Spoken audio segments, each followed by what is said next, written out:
أعوذ بالله من الشيطان الرجيم.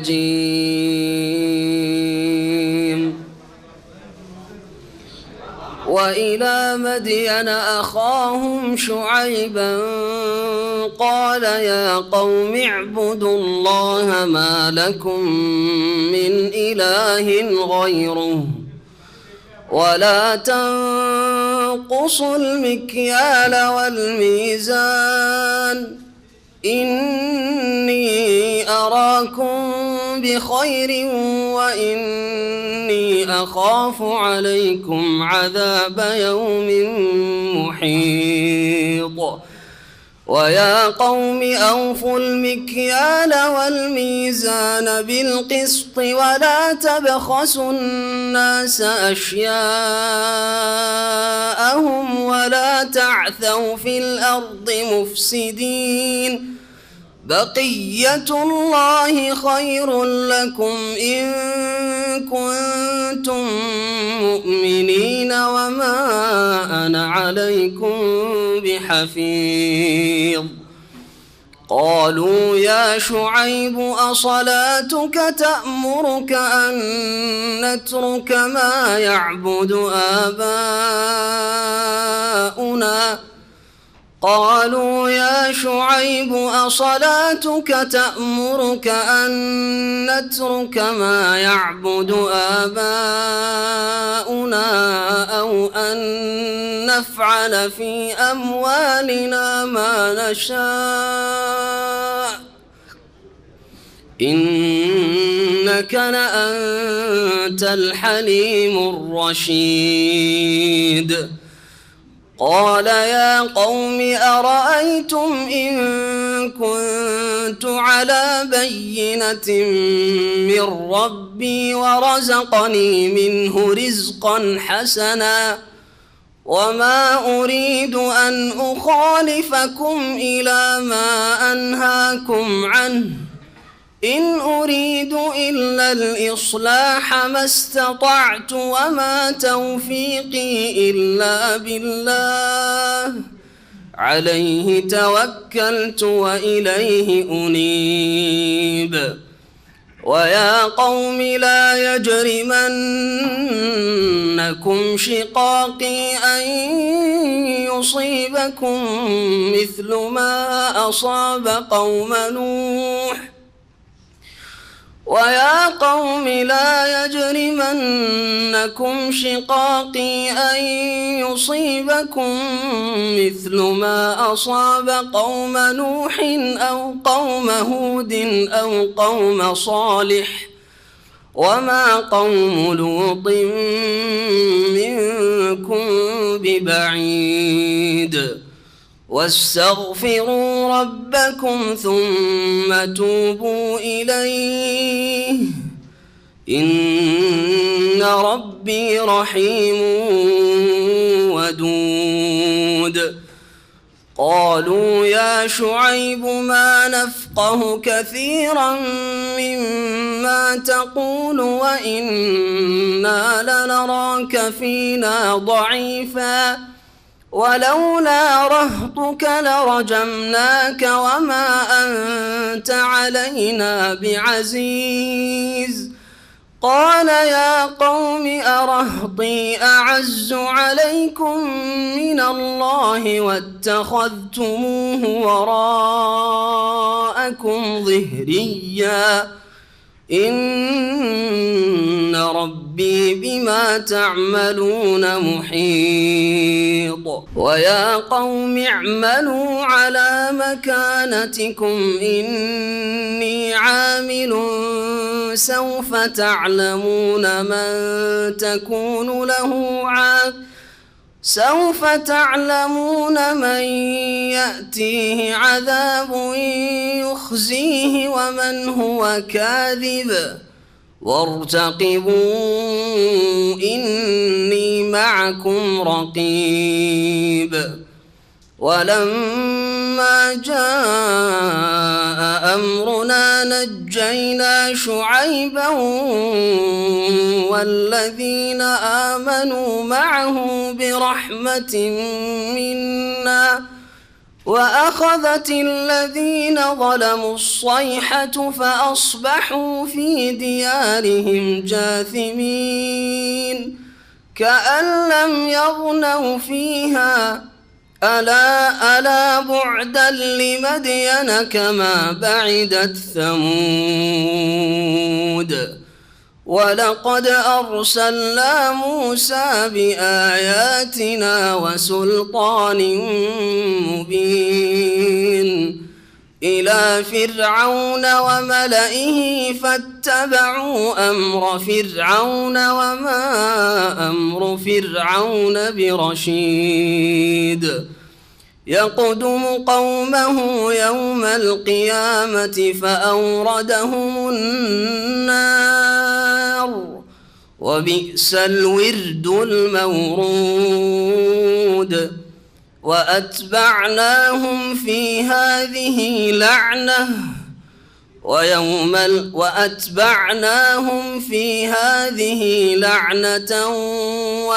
القيامة بئس الرفد المرفود ذلك من أنباء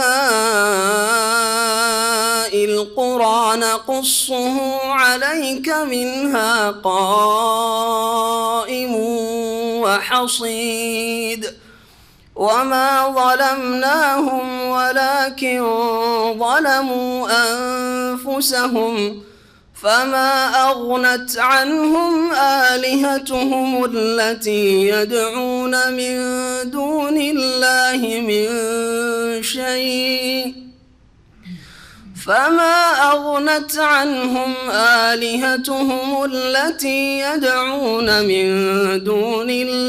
من شيء لما جاء أمر ربك وما زادوهم غير تتبيب وكذلك أخذ ربك إذا أخذ القرى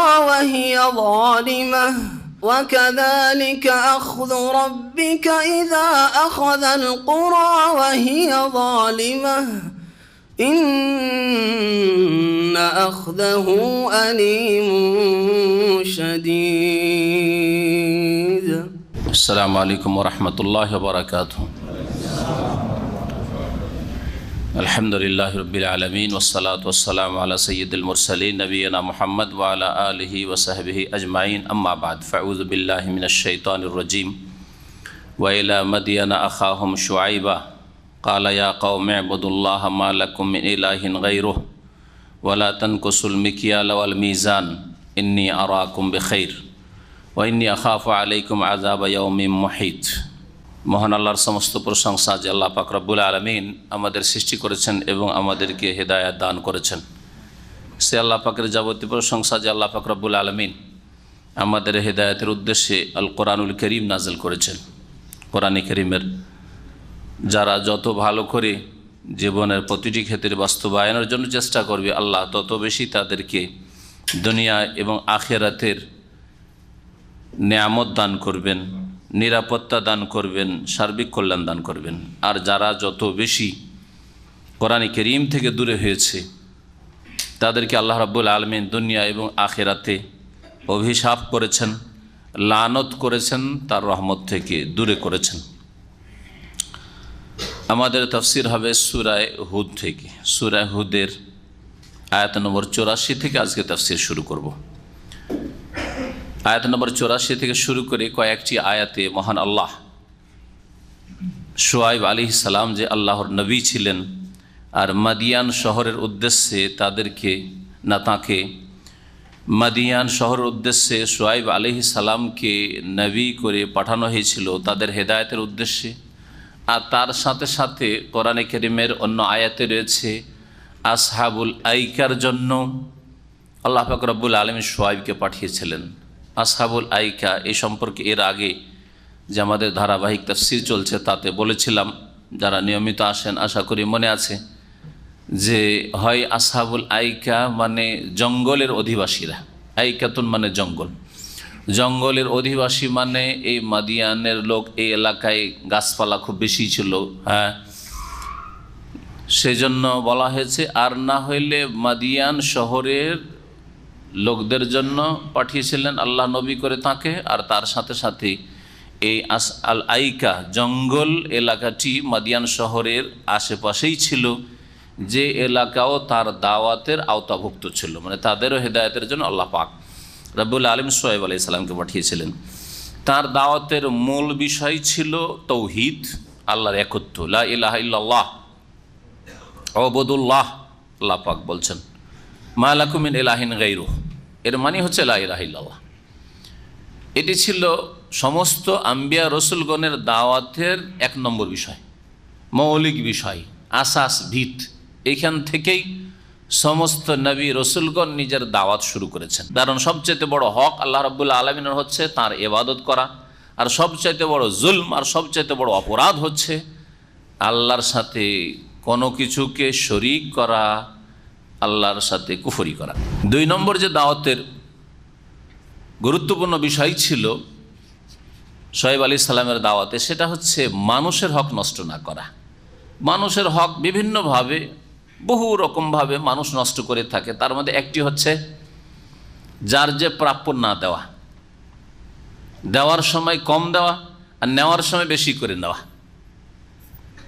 এটা দাঁড়ি পাল্লার মাধ্যমে হোক, আর কোনো পাত্রে কাঠাতে মেপে হোক, কাইল আর মিজানি হোক, অথবা যে কোনো ক্ষেত্রে হোক।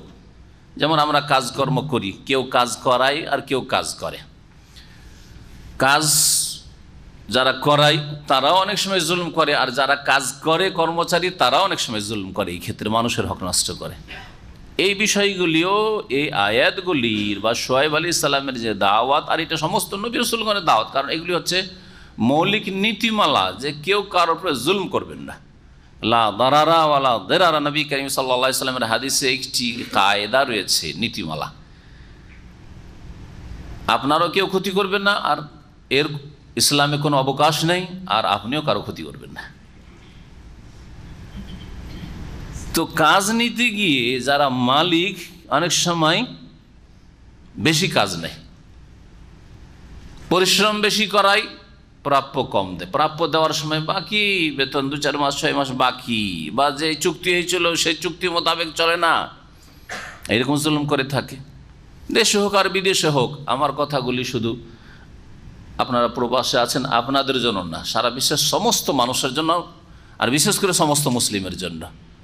আমাদের ঘরে চাকর নকর থাকে, কাজের ছেলে কাজের মেয়ে থাকে, সেই ক্ষেত্রেও এখান থেকে শুরু করে আপনি সরকারে যে চাকরি করেন সেই ক্ষেত্রেও বেতন তো আপনি ঠিকই নেন, কিন্তু কাজ কি বেতন মোতাবেক আপনাকে যেই কাজের দায়িত্ব দেওয়া হয়েছে, সরকারি প্রতিষ্ঠান হোক অথবা বেসরকারি হোক, সরকারি চাকরি হোক আর বেসরকারি চাকরি হোক, হ্যাঁ কোনো ব্যক্তির মালিকানায় কাজ করেন অথবা একটা প্রতিষ্ঠান কোম্পানির মালিকানায় কাজ করেন অথবা সরকারের মালিকানায় কাজ করেন, এই সমস্ত বিষয় কি শামিল এই বিষয়গুলি। কাজ নেওয়ার সময় যারা কাজ নিয়ে থাকে বেশি নেয়, অনেক সময় এভাবে জুলুম করে, আর দেওয়ার সময় প্রাপ্যে কম করে, অধিকার হরণ করে, ন্যায্য প্রাপ্য দেয় নেয়, সুবিচার কায়েম করেন না। এর বিপরীত কর্মচারীরা বেতন ঠিকই নেই, সুযোগ সুবিধাগুলি সবগুলি ভোগ করে, কিন্তু কাজে ফাঁকি মারে, কাজে ফাঁকি মারে, যে কোনো ক্ষেত্রে হোক না কেন। এই সমস্ত বিষয়কে শামিল। সুতরাং জীবনের প্রতিটি ক্ষেত্রে এই আয়াতগুলির বাস্তবায়ন করবেন, আমল করবেন, কাজে পরিণত করবেন। শুধু কিসসা কাহিনী শোনানোর উদ্দেশ্য নয় কোরআনে কারীমের, আর আমারও তাফসীরের উদ্দেশ্য কখনো এটা আমি রাখি না যে আপনাদেরকে কিসসা শোনাচ্ছি। আপনার আমার আল্লাহ পাক যেন ইসলাহ করার তৌফিক দান করেন, নিজেদের প্রথম সংশোধনের তৌফিক দান করেন, অন্যদের দোষ আমাদের নজরে পড়ে তার আগে যেন আমাদের নিজেদের দোষ নিজের নজরে বেশি পড়ে, যাতে করে আমরা নিজেদের সংশোধন করতে পারি, নিজেদেরকে ভালো মানুষ বানাতে পারি। এই দুটি বিষয় রয়েছে, একটা আল্লাহর হকের কথা আর একটি হচ্ছে মানুষের হকের কথা। আর এই দুটি মৌলিক বিষয়ে সবগুলি বিষয় চলে আসবে।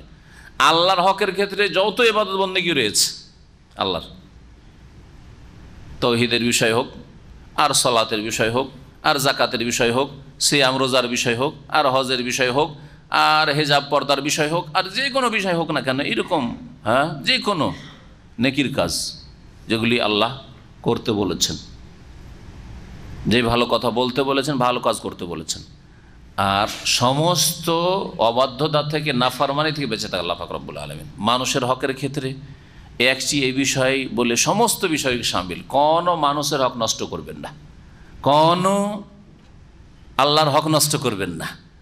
এটাই তো দিন। দিনের সমস্ত বিষয়গুলি ঘুরে ফিরে এই দুটো বিষয় আসবে। আপনাকে যেসব কাজের আদেশ করা হয়েছে হয় আল্লাহর হকের সাথে সম্পৃক্ত, আর নয় মানুষের হকের সাথে সম্পৃক্ত। এই দুইয়ের ভিন্ন তৃতীয় কিছু নেই। আল্লাহ রাব্বুল আলামিন বলছেন ওয়াইলা মাদিয়ানা আখাহুম শুআইবান, আর আমি নবী করে পাঠিয়েছিলাম, ওয়া আরসালনা ইলা মাদিয়ানা, ওয়া আরসালনা ওয়া ইলা মাদিয়ানা ওয়া আরসালনা, আর আমি আগের কথাগুলির ওপর আত রয়েছে। আর আমি প্রেরণ করেছিলাম মাদিয়ান শহরের উদ্দেশ্যে, আখাহুম মাদিয়ানের অধিবাসীদের ভাই, গোত্রীয় ভাই, দিনী ভাই নয়, ধর্মীয় ভাই না, কারণ তারা ছিল কাফের মুশরিক। আর নবী শুআইব আলাইহিস সালাম ছিলেন মুওয়াহিদ মুসলিম মুমিন।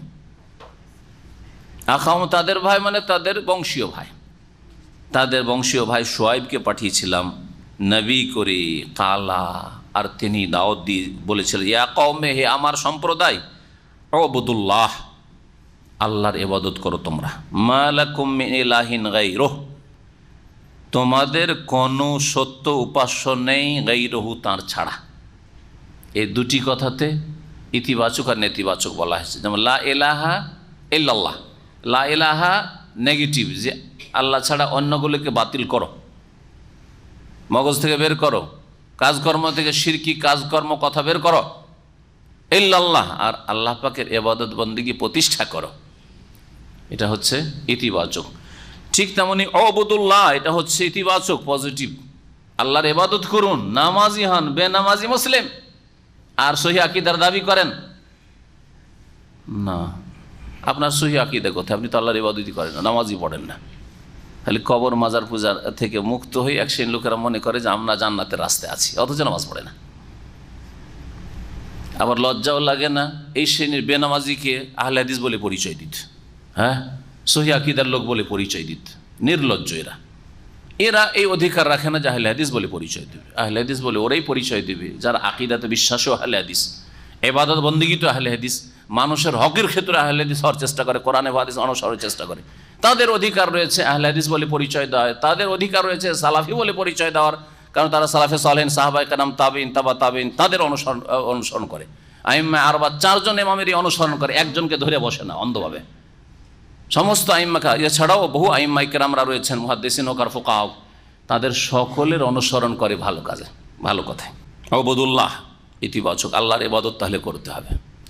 মা লাকুম মিন ইলাহিন গায়রুহু নেগেটিভ, তার সাথে অন্য কোনো উপাস্য নেই, তোমাদের তার ছাড়া, আল্লাহ ছাড়া আর কোনো সত্য উপাস্য নেই। তাহলে অন্যের উপাসনা যদি করো, অন্য কিছুর যদি পূজা করো, সেগুলি হচ্ছে বাতিল, বাতিল সেগুলি। যালিকা বিআন্নাল্লাহু আল হক ওয়া আন্না মা ইয়াদউনা মিন দুনিহিল বাতিল, সূরা লোকমানে আল্লাহ পাক বলেছেন, শুনে রাখো যে আল্লাহ হচ্ছেন হক, মাবুদ, সত্য মাবুদ, আর আল্লাহ ছাড়া অন্য যেসবের পূজা করছো, উপাসনা করছো, ডাকছো, আহ্বান করছো, হ্যাঁ, হরে রাম হরে কৃষ্ণ করছো, ইয়া গাউসুল আজম আর ইয়া গরিব নওয়াজ করছো, হ্যাঁ, খাজাকে আর জিলানিকে, এগুলি হচ্ছে বাতিল। ওয়া আন্না মা ইয়াদউনা মিন দুনিহিল বাতিল। ওয়ালা তানকুসুল মিকিয়াল ওয়াল মিজান, আর তোমরা মাপে আর ওজনে কম করিও না। মিকিয়াল কাইল বলা হয় কাঠা পাত্রে মাপা, পাত্রে মাপা। আগের যুগে ধান মাপতো আমরা দেখেছি, হ্যাঁ, আড়িতে, আড়ি বুঝেন, বুঝেন তার, মাশাআল্লাহ বুঝছেন। ধামা বুঝেন, কাঠা বুঝেন। কাঠাতে মহিলারা চাল আজ পর্যন্ত আমাদের সমাজে এখনো বেতের কাঠা যদি শেষ হয়ে যায়, পাওয়া যায় না, হয়তো না থাকে, তো দেখবেন টিনের আছে বা কিছুর আছে, একটা আছে, হ্যাঁ, বা গ্লাসে করিয়ে দিচ্ছে, মেপে দিচ্ছে। এটা কাইল বলা হয় আরবিতে, কাইল মাপা।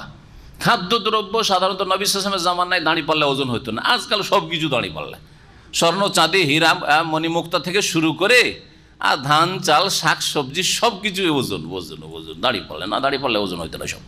আর মিজান ওজন থেকে, ওজন যেগুলো দাঁড়িয়ে পাল্লা দিয়ে ওজন করা হয়, মিজান তারাজুকে দাঁড়িয়ে পাল্লাকে বলা হয়। জি,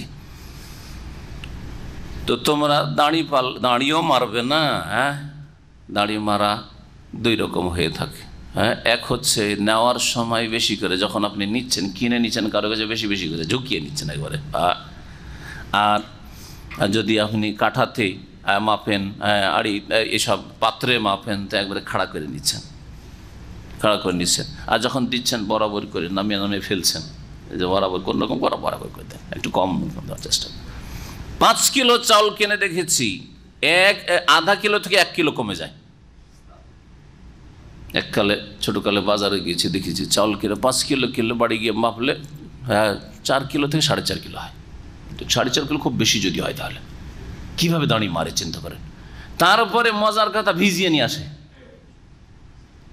হ্যাঁ, এটাও এর সামিল, সোয়েব আলাইহিস সালামের দাওয়াতের সামিল, আর সমস্ত আম্বিয়া রসুলগণেরই দাওয়াত ছিল।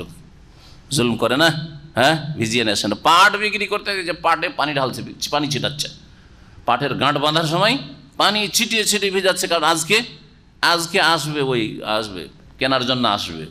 আগে কথা করে নিয়েছে, কারণ জানে সবগুলি খুলে খুলে এখন বাঁধা শুরু করেছে, ভিজিয়ে ভিজিয়ে। সুবহানাল্লাহ, মান গাশশানা ফালাইসা মিন্না। নবী করিম সাল্লাল্লাহু আলাইহি ওয়াসাল্লাম বলেছেন, যারা আমাদের সাথে ধোঁকাবাজি করে এইরকম ব্যবসা বাণিজ্যের ক্ষেত্রে, আদান প্রদানের ক্ষেত্রে, তারা আমার উম্মতের লোক না, আমার দলের লোক না। নবী সাল্লাল্লাহু আলাইহি ওয়াসাল্লাম বারাত প্রকাশ করেছেন, সম্পর্ক ছেদের ঘোষণা করেছেন যে এরা আমার লোক নাই। কিয়ামতের দিনে যখন বলবে নবী করিম সাল্লাল্লাহু আলাইহি ওয়াসাল্লাম, তোমরা আমার লোক নাও, যাও এখানে হাউজে কাউসার থেকে বিতাড়িত মরদুদ, যাও এখানে শাফাত থেকে দূরে চলে যাও, তখন কি অবস্থাটা হবে? একটু ভয় লাগে না? ইন্নী আরাকুম বিখাইর, শুআয়ব আলাইহিস সালাম বলছেন, নিঃসন্দেহে আমি তোমাদেরকে খুব ভালো অবস্থায় দেখছি, খুব সুখে আল্লাহ রেখেছেন। ইন্নী আরাকুম বিখাইর, খুব সচ্ছলতায় দেখছি। ওয়া ইন্নী আখাফু, দেখো আল্লাহ নিয়ামত ছিনিয়ে নেবেন কিন্তু এ দাঁড়ি মারামারি করলে। আল্লাহর হক নষ্ট করো, মানুষের হক নষ্ট করো, এরকম যদি করো। ওয়া ইন্নী আখাফু আলাইকুম আযাবা ইয়াউমিন মুহিত, আর নিঃসন্দেহে আমি তোমাদের জন্য আশঙ্কা করি, ভয় করি এমন দিনের আযাবের, সেটি হবে সর্বগ্রাসী, বা যেটি হবে সর্বগ্রাসী। মহিত, আহাতা ইহিত মানে পরিবেষ্টনকারী, আহাতা ইহিত মানে পরিবেষ্টন করা। মহিত ইসিম ফাইলে সেগা, হ্যাঁ, মুকরেমুন, হ্যাঁ, ওজনে সেটা আসবে তালিল, সন্ধি বিচ্ছেদ হওয়ার পরে ওর মানে হচ্ছে পরিবেষ্টনকারী। তাহলে এমন দিনের আযাবের শাস্তির আমি ভয় করি তোমাদের জন্য, যেই দিন কি হবে, তোমাদের পরিবেষ্টনকারী হবে, তোমাদের ঘিরে ফেলবে, সর্বগ্রাসী হবে তোমাদেরকে সেই দিনের আযাব ঘিরে ফেলবে। এখানে ইয়মের সিফাত, দেখুন ইয়মিন মহিতিন বলা হয়েছে, আযাবের সিফাত গুণ বলা হয়নি। যেই দিন কঠিন দিন হয়, হ্যাঁ, কষ্টের দিন হয়, সেই দিনটা তো কষ্টের না, দিনে যা হচ্ছে তা কষ্টের, কিন্তু আমরা বলি আজকের দিনটা বড়ই কষ্টের দিন। তো দিন কিসের কষ্টের? দিনে যা কিছু ঘটছে সেগুলি কষ্টদায়ক, ঠিক না? তা আমরা আমাদের বাগধারায়, বাগভঙ্গিমায় এরকম বলে থাকি। ওয়া কওমি, হে আমার সম্প্রদায়, আরও তাকিদ করছেন, আউফুল মিকিয়াল ওয়াল মিজান। আগে বলেছেন নেতিবাচক যে কম দিও না, এখন বলছেন যে তোমরা আউফুল মিকিয়াল ওয়াল মিজান বিল কিসতি, পূর্ণ মাত্রায় তোমরা দাও মাপ এবং ওজন, বিল কিস্ত ন্যায়সঙ্গতভাবে, সুবিচারের সাথে। কিস্ত মানে হচ্ছে ইনসাফ করা, আর ওইটাকে যদি কাস্ত বলেন তার মানে জুলম করা, বিপরীত অর্থ পুরোপুরি হয়ে যায়। কোরআনে কারিমে দুটোই ভাষা রয়েছে, ওয়া আকিমুল ওয়াজনা বিল কিসতি ওয়া লা তুখসিরুল মিজান, আল্লাহ বলছেন কিস্ত। ইমাম বুখারী রাহমাতুল্লাহ আলাইহি তাই শেষ হাদিসের পূর্বে, শেষ হাদিস যেটা সুবহানাল্লাহ ওয়া বিহামদিহি সুবহানাল্লাহিল আযীম আছে না সহিহ বুখারীতে, ওই অধ্যায়টা কায়েম করেছেন, ওখানে বলছেন আল কিস্তু আল আদলু বির রুমিয়াতে। কিস্ত মানে হচ্ছে কি? আল আদল, ইনসাফ, ন্যায় প্রতিষ্ঠা করা। ওয়া আম্মাল কাসিতু ফাহুয়াল জায়ের। আর ইমাম বুখারী বলছেন আম্মাল কাসিতু, যখন কাসিত বলবেন তখন ওর মানে হয়ে যাবে জায়ের, মানে জালেম হয়ে যাবে। তার মানে কাস্তুন, কাসাতা একসুতু, কাস্ত মানে হচ্ছে জুলম করা, জুলম। আর কিস্ত মানে হচ্ছে ইনসাফ করা, কিস্ত মানে হচ্ছে ইনসাফ। তো যেখানে কিস্ত রয়েছে মানে ইনসাফের অর্থে রয়েছে, এই জন্য সূরা জিনে রয়েছে আম্মাল কাসিতুনা ফাকানু লিজাহান্নামা হাতাবা। শুনে রাখো, আম্মাল কাসিতুন, জালেম যারা হবে তারা জাহান্নামের জ্বালানি ইন্ধন হবে। হাতাব লকড়ি কাটি হবে, জাহান্নামের লকড়ি কাটি ওই জালেমরাই হবে, ওগুলো দিয়ে জ্বলবে। ওয়ালা তাবখাসুন নাস আশিয়াহুম, আর তোমরা মানুষকে তাদের প্রাপ্য দেওয়ার সময় তাদের প্রাপ্য বস্তুগুলি, আশিয়া আহম মানে তাদের প্রাপ্য বস্তুগুলি, সেই অনের বহুবচন আশিয়া, তাদের প্রাপ্য বস্তুগুলি, মানুষকে তাদের প্রাপ্য বস্তুগুলি কম দিও না। তাহলে যখন তাদের প্রাপ্যের বিষয় আসছে তখন কম দেওয়া জুলম, আর যখন নিতে যাচ্ছ তখন বেশি করে নেওয়া বা ঝুঁকিয়ে নেওয়া, এই যে জুলম। তাহলে দাঁড়ির ক্ষেত্রে, ওজনের ক্ষেত্রে, মাপের ক্ষেত্রে দুই রকম জুলম হতে পারে। ওয়ালা তাসাউ ফিল আরদি মুফসিদিন, আর তোমরা পৃথিবীতে জমিনে ফাসাদ বিপর্যয় সৃষ্টি করে বেড়ায়ও না। তাসাউ মানে হচ্ছে ফাসাদ সৃষ্টি করা, আর মুফসিদিন ওর তাকিদ, মুফসিদিন হাল, দুটো আলাদা আলাদা শব্দ কিন্তু অর্থ একই দিয়ে তাগিদ করা হয়েছে যে খবরদার তোমরা কোনো রকমের বিপর্যয়, বিশৃঙ্খলা, অশান্তি, ফাসাদ সৃষ্টি করিও না। তাহলে মানুষের জুলম করা হচ্ছে বড় ফাসাদ, মানুষের সাথে খারাপ আচরণ করা হচ্ছে বিপর্যয় সৃষ্টি করা, বিশৃঙ্খলা সৃষ্টি করা, শান্তিকে বিঘ্নিত করা। আল্লাহ পাক বলছেন যে তোমরা হারামের দিকে কেন এত বেড়ে যাচ্ছ? বাকিয়াতুল্লাহ খায়রুল লাকুম ইন কুনতুম মুমিনিন। আল্লাহ পাক রব্বুল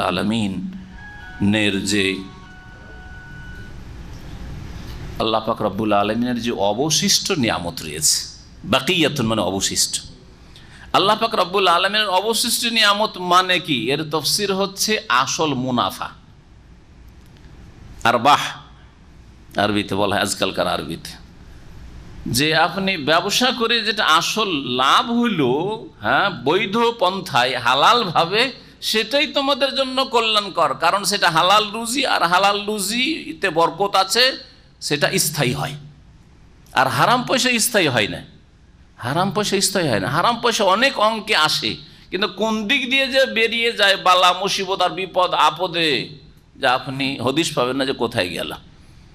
মনে করলেন অনেক টাকা ইনকাম করলাম, কিন্তু টাকা আপনি হয়তো ভোগ করতে পারলেন না, অথবা আপনাকে যদি আল্লাহ একটু ঢিল দিয়ে দেন, ইস্তেদরাজ করেন, যেটাকে বলা হচ্ছে আল্লাহ ছাড় দেন, ছেড়ে দেন না। দুনিয়াতে হয়তো আল্লাহ আপনাকে ছেড়ে দিলেন, খুব সুখের জীবন, হারাম খেয়ে খেয়ে সুদ আর ঘুষ আর বেঈমানি আত্মসাৎ করে চলে গেল, কিন্তু আপনার ছেলে মেয়েরা এই হারাম পয়সা ভোগ করতে পারবে না, আল্লাহ ধ্বংস করে দেবেন। এর কুপ্রভাব আপনার ছেলে মেয়েদের উপর পড়বে, তাদের সততা ঈমান আমলের উপর পড়বে, তাদের আখলাক চরিত্রের উপর পড়বে, তাদের জীবনযাপনের উপর পড়বে, তাদের শরীর স্বাস্থ্যের উপর পড়বে, সব কিছুর পড়বে, দেশের উপর পড়বে। এই জন্য যে দেশে যত বেশি হারাম খাওয়া হয়, যে দেশে যত বেশি সুদ চলছে, যে দেশে যত বেশি ঘুষ চলছে, সেই দেশে তত বেশি আযাব আল্লাহ রাব্বুল আলামিনের। ভালো করে মনে রাখবেন, এতে কোনো সন্দেহ নেই। আল্লাহর আযাব এগুলি। আল্লাহ পাক রব্বুল আলামিন যে অবশিষ্ট রেখেছেন, যে কেনা বেচা করলে, ব্যবসা বাণিজ্য করলে করে যে লাভটা হইল হালাল তরিকাতে, সেটাই তোমাদের জন্য কল্যাণকর, কারণ এতে বরকত রয়েছে। ইন কুনতুম মুমিন, তোমরা যদি সত্যিকার অর্থ মুমিন হও তাহলে এই কথা বিশ্বাস করো এবং এই অনুযায়ী চলো। ওমা আনা আলাইকুম বিহাফিজ, আর আমি, শুআয়ব আলাইহিস সালাম বলছে, আমি তোমাদের পাহারাদার নাই, আমি তোমাদের রক্ষক না যে রক্ষী বাহিনীর কাজ করবো, তোমাদের সবসময় পাহারা দেবো যে কে কম দিচ্ছ, কে বেশি দিচ্ছ, কে ঠিক দিচ্ছ ধরবো। এটা কোনো সরকারও করে পারে না। যদি দেশের লোকেরা উঠে পড়ে লাগে দুর্নীতির জন্য, পাপের জন্য, অপরাধ করার জন্য, তো কতক্ষণ সামলাবে? আল্লাহ ছাড়া কেউ সামলাতে পারে না। কিছুটা হয়তো সামলাবে যদি সত্যি আন্তরিকতা থাকে, সততা থাকে, কিন্তু কতটা সামলাবে? এই জন্য জনগণকে ভালো হইতে হবে। জনগণ ভালো হলে শাসক গোষ্ঠী ভালো হবে, জনগণ ভালো হলে যারা ওপরে যাচ্ছে ভালো হবে। আপনার 5টা ভাই যদি ভালো হন, তো 5টা ভাই আজকে ছোট থেকে যদি ভালো হন, তো এই 5 ভাই তো এককালে গিয়ে আবার ছেলে মেয়েদের বাবা হবে, তাহলে না সেই পরিবারগুলি ভালো হবে। 5 ভাই 5টা ভাগে 5টা বাড়ি হইলো, আর 5টা পরিবার গঠন হইলো বিবাহ শাদীর পরে। তা আপনারা ছোট থেকে যদি ভালো না হন, তাহলে কি করে আপনাদের পরিবারগুলি ভালো হবে? কখনো ভালো হবে না। আল্লাহ রাব্বুল আলামিন এই বিষয়টি যে মানুষের হকের ক্ষেত্রে কম না করা, বেঈমানি না করা, নেওয়ার ক্ষেত্রে বেশি, আর দেওয়ার ক্ষেত্রে কম করে দেওয়া, এটি যে চরম অপরাধ, এটার গুরুত্ব জানা যায় একটি সূরা থেকে, যেই সূরা স্পেশালি আল্লাহ এই নাম দিয়ে নাজিল করেছেন, সূরাতুল মুতাফফিফিন, আম্মা পারা সূরা। ওয়াইলুল লিল মুতাফফিফিন, দুর্ভোগ, সর্বনাশ, ধ্বংস দুনিয়া আখিরাতে ওই সব লোকদের জন্য যারা দাড়ি মারে। ততফিফ মানে কম করে দেওয়া, মানুষের অধিকার নষ্ট করে। ওয়াইলুল লিল মুতাফফিফিন, আল্লাহ বলছেন কারা তার মুতাফফিফ, আল্লাযীনা ইযা ইকতালু আলান নাসি ইস্তাওফুন, তারা কারা জানো? যখন তারা মেপে নেই। ইকতিয়াল মানে নেওয়া, মেপে নেওয়া। মেপে একজন লোক বিক্রি করতে আসলো, চলো ঠিক আছে আমি ওজন করছি, আপনি ওজন করে নিচ্ছেন, কিন্তু মাল ওই বিক্রেতা যে বিক্রি করছে তার মাল আপনি বড় ব্যবসায়ী, ছোট ছোট ব্যবসায়ী গ্রামগঞ্জ থেকে 2-4 মণ 5 মণ করে ধান নিয়ে আসছে, আর মেপে মেপে নিচ্ছেন আপনি, বা যে কোনো সামান নিয়ে আসছে। আপনি হোলসেল ব্যবসা করেন বা বড় ধরনের ব্যবসায়ী, নিচ্ছেন। ইজাকতালু আলান নাস, মানুষের কাছ থেকে যেন মেপে নেই, ইয়াস্তাওফুন পূর্ণ মাত্রায় নেই, একবারে ঝুঁকিয়ে ঝুঁকিয়ে, তখন একটু কম করে না। ওয়াইজা কালুহুম আও ওয়াজানুহুম ইউখসিরুন, আর যখন মেপে দেই, কাইল মানে মেপে দেওয়া, আবার কালুহুম ওদেরকে মেপে দেয় যখন, আও ওয়াজানু অথবা ওদের দাঁড়ি পাল্লা ওজন করে দেয়, ইউখসিরুন তখন কম করে দেয়। আলা ইয়াজুন্নু, তাদেরকে বিশ্বাস নেই, আন্নাহুম মাবউসুন লিয়াউমিন আযীম, যে তাদেরকে উত্থিত করা হবে, উঠানো হবে মরার পরে, লিয়াউমিন আযীম সেই মহাদিবসে, ইয়াউমা ইয়াকুমুন নাসু লিরাব্বিল আলামিন, যেদিন সমস্ত মানুষকে রব্বুল আলামিন আল্লাহ পাকের সামনে দাঁড়াতে হবে, জবাবদিহি করতে হবে। একটু ভয় লাগে না? সুবহানাল্লাহ, কত তাসির রয়েছে কোরআন কারীমের আয়াতে, কত এর প্রতিক্রিয়া রয়েছে। যদি একজন মুসলিমের অন্তরে সামান্যতম ঈমান থাকে, তাহলে এই আয়াতগুলি যথেষ্ট তার ইসলার জন্য, সংশোধনের জন্য। যে আমি আমার কর্মক্ষেত্রে হক নষ্ট করব, আর বেতন নেওয়ার সময় একটা বছর যদি বেতন না, এটা মানুষের কাজ করলো, বেতন বাড়াইলো না, বছর পার হয়ে চলে গেল। এটা মানুষের কাজ করলো, আমার 2 বছর হয়ে গেছে, 1 বছর হয়ে গেছে, চুক্তি আর 13 মাস 14 মাস হয়ে যাচ্ছে, 2 বছর পার হয়ে চলে যাচ্ছে, আমাকে টিকিট দিচ্ছে না, দিচ্ছে না। হ্যাঁ, এগুলো কথা তো বলতে পারেন, কিন্তু আপনি আপনার কাজটা আদায় করার ক্ষেত্রে কতটা আপনি আন্তরিকতার সাথে কাজ করেন, আর কতটা আপনি এসে ধোঁকাবাজি করেন, সেটা আপনি তো বেশি করে জানছেন। আপনার মালিকের চাইতে আপনি বেশি করে জানছেন, আপনার রবের পরে আপনি বেশি জানছেন যে আপনি কাজটা কত সুন্দর করে করছেন না কত খারাপ করে করছেন। শোয়েব আলাইহিস সালাম যখন এই দাওয়াতগুলি দিলেন, কালু, তখন এই জাতির লোকেরা বলল, ইয়া শোয়েব, হে শোয়েব, আসসালাতুকা তা'মুরুক আন নাতরুকা মা ইয়াবুদু আবাউনা আও আন নাফআলা ফি আমওয়ালিনা মা নাশা ইন্নাকা লাআনতাল হালিমুর রশিদ। এই কাফের জাতি, এই জালেম জাতি, দাঁড়ি মারা জাতি বলছে, ইয়া শোয়েব, হে শোয়েব, আসসালাতুকা তা'মুরুক, তোমার নামাজ কি তোমাকে এই হুকুমই দিচ্ছে? সলাতুকার একটা অর্থ করে নিতে পারে সলাত, তাহলে বোঝা গেল যে প্রত্যেক নবীদের জামানায় কি ছিল? সলাত, নামাজের ইবাদত ছিল, রুকু সেজদার ইবাদত ছিল, আল্লাহকে সেজদা তারা করতেন। নামাজি মানুষ, তোমার নামাজ কি এটাই শেখায় নাকি? যেমন আজকাল এক শ্রেণীর বেদিনগুলো বলে, তোমার দাড়ি এটাই শিখিয়েছে, একটু যদি খারাপ করে গাড়ি চালান অথবা একটা ভুল করেই দেন, ভুল হয়ে গেছে, তোমার দাড়ি এটাই শিখালো তোমাকে। দাড়ি নিয়ে শুরু করে তখন ঠাট্টা, বিদ্রুপ আর উপহাস আর হেও করা। হ্যাঁ, যদি ওই রকমই যদি ঢিলাঢালা পোশাক পরে থাকেন, এই আল খাল্লা আপনার জুবাই এটাই শিখেছে আপনাকে। যদি আপনি নামাজি ধার্মিক হন, তো নামাজ রোজা এটাকে আপনাকে এটাই তালিম দেয় নাকি? এই ধরনের কথা বলে, অথচ তারা এর চেয়ে বড় বড় অপরাধ করছে, এর চেয়ে বড় বড় অপরাধ, রাত দিন কত যে অপরাধ করছে। কিন্তু ভালো মানুষের একটু যদি ভুল হয়েও যায়, তাহলে কোনো রকমের ছাড় দিতে চায় না, ঠাট্টা উপহাস করে বলছে। সলাত মানে সলাত, নামাজও হইতে পারে। সলাতের একটি তাফসীর এক তাবেঈ থেকে বর্ণিত, সলাত মানে তেলাওয়াত, তোমার তেলাওয়াত। এই যে তুমি আল্লাহর কিতাব পাঠ করছো, তোমার এই কিতাব পাঠ করা, তেলাওয়াত পড়া কি এই শিক্ষা দেয়? এটাই শিখেছো তুমি? হ্যাঁ, তুমি যে বলছো তোমার ধর্মীয় গ্রন্থ এটা থেকে এটাই শিখেছো যে আমাদেরকে আমাদের ধর্ম থেকে বারণ করবে, আর আমাদের ধন সম্পদ নিয়ে আমাদের ইচ্ছা মতো, আমাদের ধন আমরা ইচ্ছা মতো তাতে কি করব না করব এই বিষয়ে তোমার কি এখানে বলার কি আছে? এসব শিখাই নাকি? তুমি নিজের কাজ নিজে করো। আর একটি তাফসীর যেটা অধিকাংশ তাফসীরকাররা করেছেন, সলাতুকা মানে তোমার দিন। সালাত বলে দিনকে বোঝানো হয়েছে। দিনও কা তোমার ধার্মিকতা, হ্যাঁ, এই তোমার ধার্মিকতা এই শিক্ষা দেয়। এই তাফসীর যদি নেন অধিকাংশ মুফাসসিরিনদের তাফসীর, তাহলে বোঝা যায় যে সলাত, নামাজ হচ্ছে আসল দিন। নামাজ না থাকলে দিন ইসলাম থাকে না, এটা আম্বিয়া রাসূলগণের যুগে। এই জন্য সলাত বলে এখানে দিনকে উদ্দেশ্য করা হয়েছে। তোমার সলাত, তোমার দিন, তোমার তেলাওয়াত বা তোমার নামাজ কি তোমাকে এই হুকুম দেয়, এই নির্দেশ দেয়, আন্নাতুরকা মা ইয়াবুদু আবাউনা, আমাদের পূর্বপুরুষরা যেসবের উপাসনা করতো, পূজা করতো, দেবদেবী, সেগুলি আমরা ছেড়ে দিই, এটাই শিখাচ্ছে। আও আন নাফআলা ফি আমওয়ালিনা মা নাশা, আর কিসে থেকে বারণ করতেন? দাড়ি মারিও না, মানুষের জুলুম করিও না, বেশি করে নিবে, কম করে দিবে, এরকম কাজ করিও না। সেজন্য বলছে আও আন নাফআলা ফি আমওয়ালিনা মা নাশা, আমাদের ধন সম্পদ নিয়ে আমরা ইচ্ছা মতো আমাদের যা ইচ্ছা তাই করব, এতে বাধা দিতে শিখাই? তোমার নামাজ, তোমার তেলাওয়াত, তোমার ধার্মিকতা শিখায় এগুলি?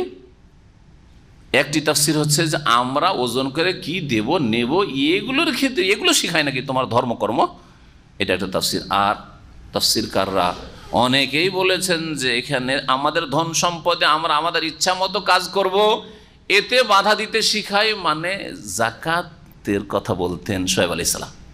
যাকাত আম্বিয়া রাসূলগণের যুগে ছিল।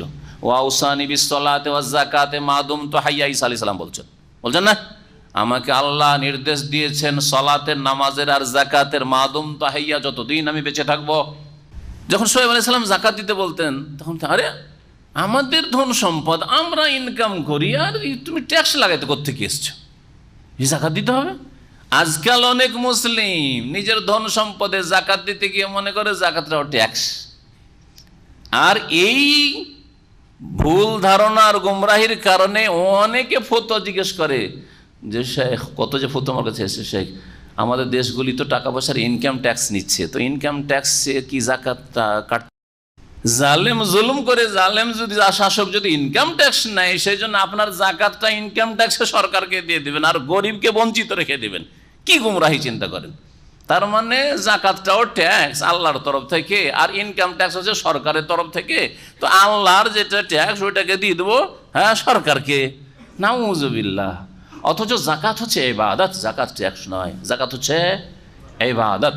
যাকাত হচ্ছে মুসলিম সমাজের সমস্যার সমাধানের জন্য, মুসলিম সমাজের দুর্গত, গরিব, অভাবী, এতিম, বিধবা, এদের আর্থিক সমস্যার সমাধানের জন্য তাআব্বুদ লিল্লাহ, আল্লাহর সন্তুষ্টির উদ্দেশ্যে ইবাদত বন্দেগী করা, ইবাদত করছেন এর মাধ্যমে।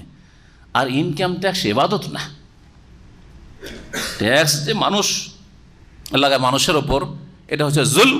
নবী করিম সাল্লাল্লাহু আলাইহি ওয়াসাল্লাম এটিকে বড় কাবিরা গুনাহ বলেছেন। তারপরে এই ট্যাক্সের পয়সা দিয়ে দারিদ্র মোচন করা হয় না, ট্যাক্সের পয়সা দিয়ে নেতৃস্থানীয় ব্যক্তিদের ভোগ বিলাস করা হয়। আর যাকাত নেতৃস্থানীয় ব্যক্তির জন্য হারাম। বরং যে নিজের সংসার নিজের ইনকাম দিয়ে কোন রকম চালিয়ে নিতে পারছে তার জন্য হারাম যাকাত। চিন্তা করতে পেরেছেন? তাহলে বোঝা গেল যে যাকাত আর এই ট্যাক্সে আসমান জমিনের পার্থক্য রয়েছে। ইন্নাকা লা আনতাল হালিমুর রশিদ, নিঃসন্দেহে তুমি তো মনে হচ্ছে যে বড়ই সহিষ্ণু, হালিম আর রশিদ, আর খুব ভালো মানুষ, সাধু মানুষ। রশিদ ঠাট্টা করে উপহাস করে শোয়েব আলাইহিস সালামকে বলছে তুমি তো বড়ই সবুরতার মানুষ, হালিম, সহিষ্ণু মানুষ, আর বড়ই তুমি ভালো মানুষ। কালা ইয়া কওমে, শোয়েব আলাইহিস সালাম বলে হে আমার সম্প্রদায়, আর আয়াতুম ইন কুনতু আলা বাইয়িন, আচ্ছা বলো তো আমি যদি স্পষ্ট দলিল প্রমাণের ওপর প্রতিষ্ঠিত থাকি, মির রব্বি, আমার প্রতিপালকের পক্ষ থেকে, রবের পক্ষ থেকে স্পষ্ট দলিল প্রমাণ, অর্থাৎ আমার কাছে এলম রয়েছে, জ্ঞান রয়েছে, দিনের জ্ঞান ভিত্তিক কথা বলছি, না জেনে কথা বলছি না। ওয়ারাযাকানি মিনহু রিজকান হাসানা, আর আল্লাহ তার তরফ থেকে আমাকে যদি উত্তম উপজীবিকা দান করে থাকে, রিজিক দান করে থাকেন। এই রিজকে হাসানা কি? একদল তাফসীরকাররা বলছেন রিজকে হাসানা মানে হচ্ছে আমাকে যে আল্লাহ রাব্বুল নবুয়ত দান করেছেন। রিজকে হাসান মানে নবুয়ত। তা আল্লাহ আমাকে এলম দান করেছেন, জ্ঞান দান করেছেন, আর রিজকে হাসান মানে নবুয়ত দান করেছেন। কারণ নবীগণ ধন সম্পদের কথা বলবেন না, তারা বলেছেন তাহলে কোন রিজিক, যেটা হচ্ছে সবচেয়ে বড় রিজিক একজন নবীর জন্য নবুয়তের মর্যাদা। আর কোন তাফসীরকাররা বলেছেন যে রিজকান হাসানা মানে আল্লাহ রাব্বুল আলামিন যে দুনিয়ার নিয়ামত দান করেছে, রিজিক, সে খাদ্যের রিজিক হোক আর নিরাপত্তার রিজিক হোক আর যে কোনো রিজিক, সুস্থতায় হোক, সব। ওমা উরিদু আন উখালিফাকুম ইলা মা আনহাকুম আনহু, আর দেখো আমি চাই না যে তোমাদেরকে যেসব কথা কাজ থেকে বারণ করছি, নিষেধ করছি, সেগুলি তোমাদের বিপরীত আমি করি। মানে তোমাদেরকেও তো নিষেধ করছি, আমি ওই কাজগুলি করি, ওই কাজে আমি লিপ্ত থাকি, এটা আমি চাই না। এই জন্য যারাই দিনের কথা বলবেন, দায়ী হন অথবা সাধারণ মুসলিম হন, একটা দিনের কথা বলেন আর 10টা বলেন আর হাজার হাজার বলেন, আপনার জন্য আবশ্যক যে ভালো কথা বলার আগে নিজে আমল করেন। ভালো কথা বলার আগে নিজে আমল করেন, তাহলে আল্লাহর কাছে আযাব মুক্ত হয়ে যাবেন। লিমা তাকুলুনা মা লা তাফআলুন কাবুরা মাকতান ইনদাল্লাহ আন তাকুলু মা লা তাফআলুন। এমন কথা কেনই বলো যেই কথা কাজগুলি তোমরা করো না, ভালো কাজ ভালো কথা করতে বলো আর তোমরা করো না। কাবুরা মাকতান ইনদাল্লাহ, আল্লাহর কাছে বড় গজবের ক্রোধের কথা, বড় অসন্তুষ্টির কথা। আন তাকুলু মা লা তাফআলুন, যে তোমরা এমন কথা বলবে যেগুলি তোমরা করো না আর অন্যকে করতে বলো, এইরকম উচিত নয়। বিশেষ করে ফরজ ওয়াজিবের ক্ষেত্রে আর হারাম নাজায়েজের ক্ষেত্রে, ফরজ ওয়াজিবের ক্ষেত্রে আর হারাম নাজায়েজের ক্ষেত্রে আপনি নিজে হারামে মুক্ত, আর যদি সে হারাম থেকে বাঁচতে বলেন। আজকাল কিছু আন্তর্জাতিক কিছু স্কলার টিভির বক্তা রয়েছে, দাঁড়িয়ে রাখে না, আর তারপরে ইসলামের বক্তা, আরে ভাই ওর কথা শুনে কার তাসির হবে? কি আদর্শ মানুষই নয়, কার উপরে তাসির হবে, সুপ্রভাব পড়বে? ভালো প্রভাব পড়বে না। এইরকমই যদি আপনি চুগলখড়ি করেন, আপনি যদি গীবত করেন, আপনার অন্তর যদি একেবারে সংকীর্ণ, আপনার অন্তর যদি কালিমা থাকে, কালো হয়ে থাকে, তাহলে মানুষটা যদি দিল সাফ করার কথা, অন্তর সাফ করার কথা, আর যদি ভালো ভালো মিষ্টি মিষ্টি কথা বলেন, তা আপনার কথা কি শুনবে মানুষ? শুনবে না। যে কোনো ক্ষেত্রে নামাজে আলেম সাহেব, হুজুর সাহেব, ও গিয়ে মাসবুক হয়ে সবসময় নামাজ পড়ে। প্রায় দেখা যায় যে ও যে যখন একামত হবে তখন মসজিদে যাবে। কেউ কম্পিউটার নিয়ে বসে আছে, কেউ আপনার মোবাইল নিয়ে বসে আছে, কেউ ঘরে বসে আছে, আর প্রায় যে 1 রাকাত 2 রাকাত ছুটবে। এইরকম যদি থাক, তাহলে অন্য লোকে কি বলবেন? হাফেজওয়ালা সলাওয়াতের তফসির করতে লেগেছে, হবে না। নিজে আপনি সজাগ হন, সচেতন হন। আপনি একজন বাপ হিসাবে ছেলে মেয়েদের জন্য আপনি আদর্শ। আপনি সুন্নতগুলি হেফাজতের সাথে পড়বেন, তাহলে ছেলেমেয়েরা পড়বে। জরুরি নয় যখন মসজিদে গিয়ে পড়তে হবে। যদি বাসাতে পড়েন তাহলে ছেলে মেয়েদের সামনে পড়বেন, যাতে করে তারা দেখে যে না, আমার বাপ আমার মা এই সুন্নতগুলি হেফাজতের সাথে পড়ছে। সুন্নত পড়ার পরে মসজিদে যাচ্ছে, তারপরে এসে আবার সুন্নত পড়ছে, তাহলে আপনার কাছ থেকে শিখবে।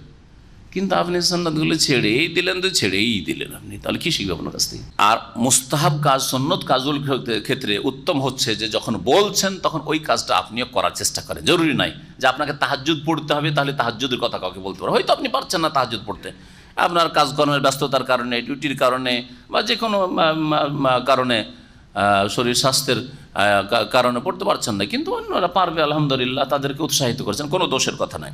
ইন উরিদু ইল্লাল ইসলাহ, আমি তো একমাত্র সংশোধন করতে চাই। সোহেব আলী সাল্লাহ বলছেন, আমি তো একমাত্র সংশোধন করতে চাই, মাস্তাতা'তু, সাধ্য মতো, আমার ক্ষমতা যতটুকু আছে, আমার ক্ষমতা অনুযায়ী আমি কি করতে চাই? সংশোধন করতে চাই। যারা সংশোধন করে তারাই আল্লাহর আযাব থেকে বাঁচতে পারে। নিজের সংশোধন করা যথেষ্ট নয়। যারা নিজের সংশোধন করে সেটা হলো সালাহ, আর অন্যের সংশোধন করে ওটার নাম হচ্ছে ইসলাহ।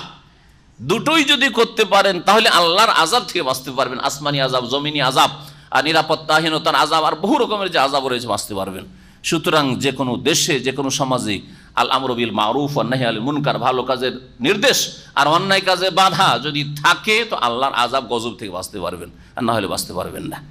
এই আয়াতে ইঙ্গিত করে দিলাম, সামনে আরেকটি আয়াত আসছে, যে আয়াতে ইসলাহর বিষয়টি বিশেষ করে আরও এসছে, মুসলিহুন শব্দ ব্যবহার হয়েছে এখানে। ইসলাহ আসলো, সেই জন্য বললাম। সুতরাং নিজে শুধু সৎ হওয়া যথেষ্ট নয়। আপনি মুসল্লি, আপনার বিবি মুসল্লিয়া, মাশাআল্লাহ, স্বামী স্ত্রী তো নামাজ পড়েন, মেয়ে আর পর্দাও করে আপনার স্ত্রী, কিন্তু আপনার যুবতী মেয়েদেরকে কলেজ ইউনিভার্সিটিতে সহশিক্ষায় পড়ান, বেহায়া বেপরদায় ঘোরাফেরা করে, তাদেরকে মাশাআল্লাহ মোবাইল দিয়ে রেখেছেন, আর সব ফ্যাসিলিটি সেই মোবাইলে আছে, ফেসবুক আছে, এ আছে, সে আছে, সব আছে, এইরকম করে দিয়েছেন, ফ্রি ছেড়ে দিয়েছেন। আর আজকালকার যুবক উপযোগী চলতে হবে। আর তারপরে আপনার ছেলেরা সাবালক হলো, নামাজ শিখালেন না, নামাজ পড়ালেন না, আল্লাহ হেদায়েত করবে। শুধু হেদায়েতের দোয়া করে যথেষ্ট হয়ে গেল আপনার জন্য। আমরাও 30-40 বছর বয়সে নামাজ ধরেছি, তো আমাদের ছেলেরা যখন বুঝবে তখন নামাজ ধরবে। এইরকম আজকাল অধিকাংশ মুসলিমদের অবস্থা, যে চাপ সৃষ্টি করে কাজ হবে না, যখন এরা ছেলেরা বুঝবে, একটু বয়স হবে, তখন নামাজটা ধরবে। আল্লাহ হেদায়েত করুক, দোয়া করা আর আশা করা যে হ্যাঁ নামাজ ধরে নেবে আর দিনদারি শুরু করে দিবে, এই আশাতে বসে আছেন। আল্লাহর আযাব থেকে আপনার পরিবার মুক্ত না, আপনিও মুক্ত না, আপনার বাড়িও মুক্ত না, আপনার ধন সম্পদও মুক্ত না। কারণ আপনার মধ্যে সালাহ আছে, ইসলাহ নেই। নিজেকে ভালো করেছেন, অন্যকে ভালো করার চেষ্টা করেননি, আপনার আপনজন ঘরে যারা আছে তাদেরকে ভালো করার চেষ্টা করেননি। সুতরাং আল্লাহর আযাব আসবে। ওমা তৌফিক ইল্লা বিল্লাহ, এবং আমার কোনো ক্ষমতা তৌফিকও নাই ইল্লা বিল্লাহ, আল্লাহ ছাড়া। তৌফিক মানে কোনো কাজ যে সফলতা লাভ করা, কোনো কাজ করতে শক্তি সামর্থ্য হওয়া। আল্লাহ যদি ক্ষমতা না দেন তো আমার কোনো ক্ষমতা নেই। আমার ক্ষমতা আছে হরকত করা, নড়াচড়া করা, কিন্তু নড়াচড়া করে রেজাল্ট হাসিল করা এটা আল্লাহর ক্ষমতা। এটা হচ্ছে তৌফিক। এই জন্য হেদায়েত দুই রকম, একটা হচ্ছে রাস্তা দেখানো, রাস্তা দেখানোর ক্ষমতা আমাদের আছে, রাস্তা দেখাচ্ছে আপনাদেরকে, কিন্তু গন্তব্যস্থানে পৌঁছে দেওয়া হেদায়েত তৌফিক। হেদায়েত তৌফিক তো হেদায়েত দালালা ওয়াল ইরশাদ, রাস্তা দেখিয়ে দেওয়া শুধু, এটা যে কোনো মানুষ করতে পারে, কোরআনে কারীম দিয়ে হয়েছে, রসুল দিয়ে হয়েছে, কিন্তু তৌফিকের হেদায়েত একমাত্র আল্লাহর হাতে। এই জন্য আল্লাহ পাক কোরআনে কারীমের একাধিক আয়াতে বলেছেন, তার মধ্যে একটি আয়াত বলে ইন্নাকা লা তাহদি মান আহবাবতা, এ নবী তুমিও হেদায়েত করতে পারবে না যাকে তুমি ভালোবাসো, ওয়ালাকিন্নাল্লাহু ইয়াহদি মান ইয়াশা, তবে আল্লাহ যাকে চাইবেন তাকে হেদায়েত করবেন। তো নবী কি হেদায়েত করতেন না? নবীর নাম হাদি নয়? নবীর নাম কি বশির আর নজির নয়? সতর্ক সাবধান করতেন না, সুসংবাদ দিতেন না? তিনিও তো হেদায়েত করেছেন, কিন্তু হেদায়েতের রাস্তা দেখিয়েছেন। আর গন্তব্যস্থানে পৌঁছে দেওয়া, জান্নাতে পৌঁছে দেওয়া, জান্নাতের রাস্তায় পৌঁছে দেওয়া, কালিমা ভিতরে ঢুকিয়ে দেওয়া আর মসজিদে পৌঁছে দেওয়া আল্লাহ পাকের কাজ। এটা এগুলি আল্লাহর কাজ। তৌফিক, ওমা তৌফিক ইল্লা বিল্লাহ, তৌফিক একমাত্র আল্লাহর হাতে। আল্লাহ পাক যেন আমাদের সকলকে ভালো কাজের তৌফিক দান করেন, মন্দ কাজ থেকে বেঁচে থাকার তৌফিক দান করেন। আলাইহি তাওয়াক্কালতু, তার উপরই ভরসা রাখি আমি, ওয়া ইলাইহি উনীব, আর তার অভিমুখী হই। ইনাবাতুন মানে আল্লাহর দিকে ঝাঁপিয়ে পড়া, ধাবিত হওয়া, তার অভিমুখী হই। ওয়া ইয়া কওমি, হে আমার সম্প্রদায়, শুআয়ব আলাইহিস সালাম বলছেন, লা ইয়াজরিমান্নাকুম শিকাকি আন ইউসিবাকুম মিসলু মা আসাবা কওমা নূহিন আও কওমা হুদিন আও কওমা সালেহ। আমার বিরোধিতা যাতে করে তোমাদেরকে উদ্বুদ্ধ না করে। জারামা ইয়াজরিমান্না মানে হচ্ছে উদ্বুদ্ধ করা। ওয়ালা ইয়াজরিমান্নাকুম শিকাকু, এখানকার আয়াতে তাফসীর করি, ওয়ালা এখানেও শিকাক শব্দটি আসছে। ওয়া ইয়া কওমি লা ইয়াজরিমান্নাকুম শিকাকি, আমার বিরোধিতা তোমাদেরকে যেন উদ্বুদ্ধ না করে কিসে? আইয়ুসিবাকুম মিসলা মা আসাবা কওমান, সেই আযাব আপতিত হওয়ায়, যেই আযাব আপতিত হয়েছিল নূহ আলাইহিস সালামের জাতির ওপর, হুদের জাতির ওপর, আর কওমা সালেহ আর সালেহ আলাইহিস সালামের জাতির ওপর।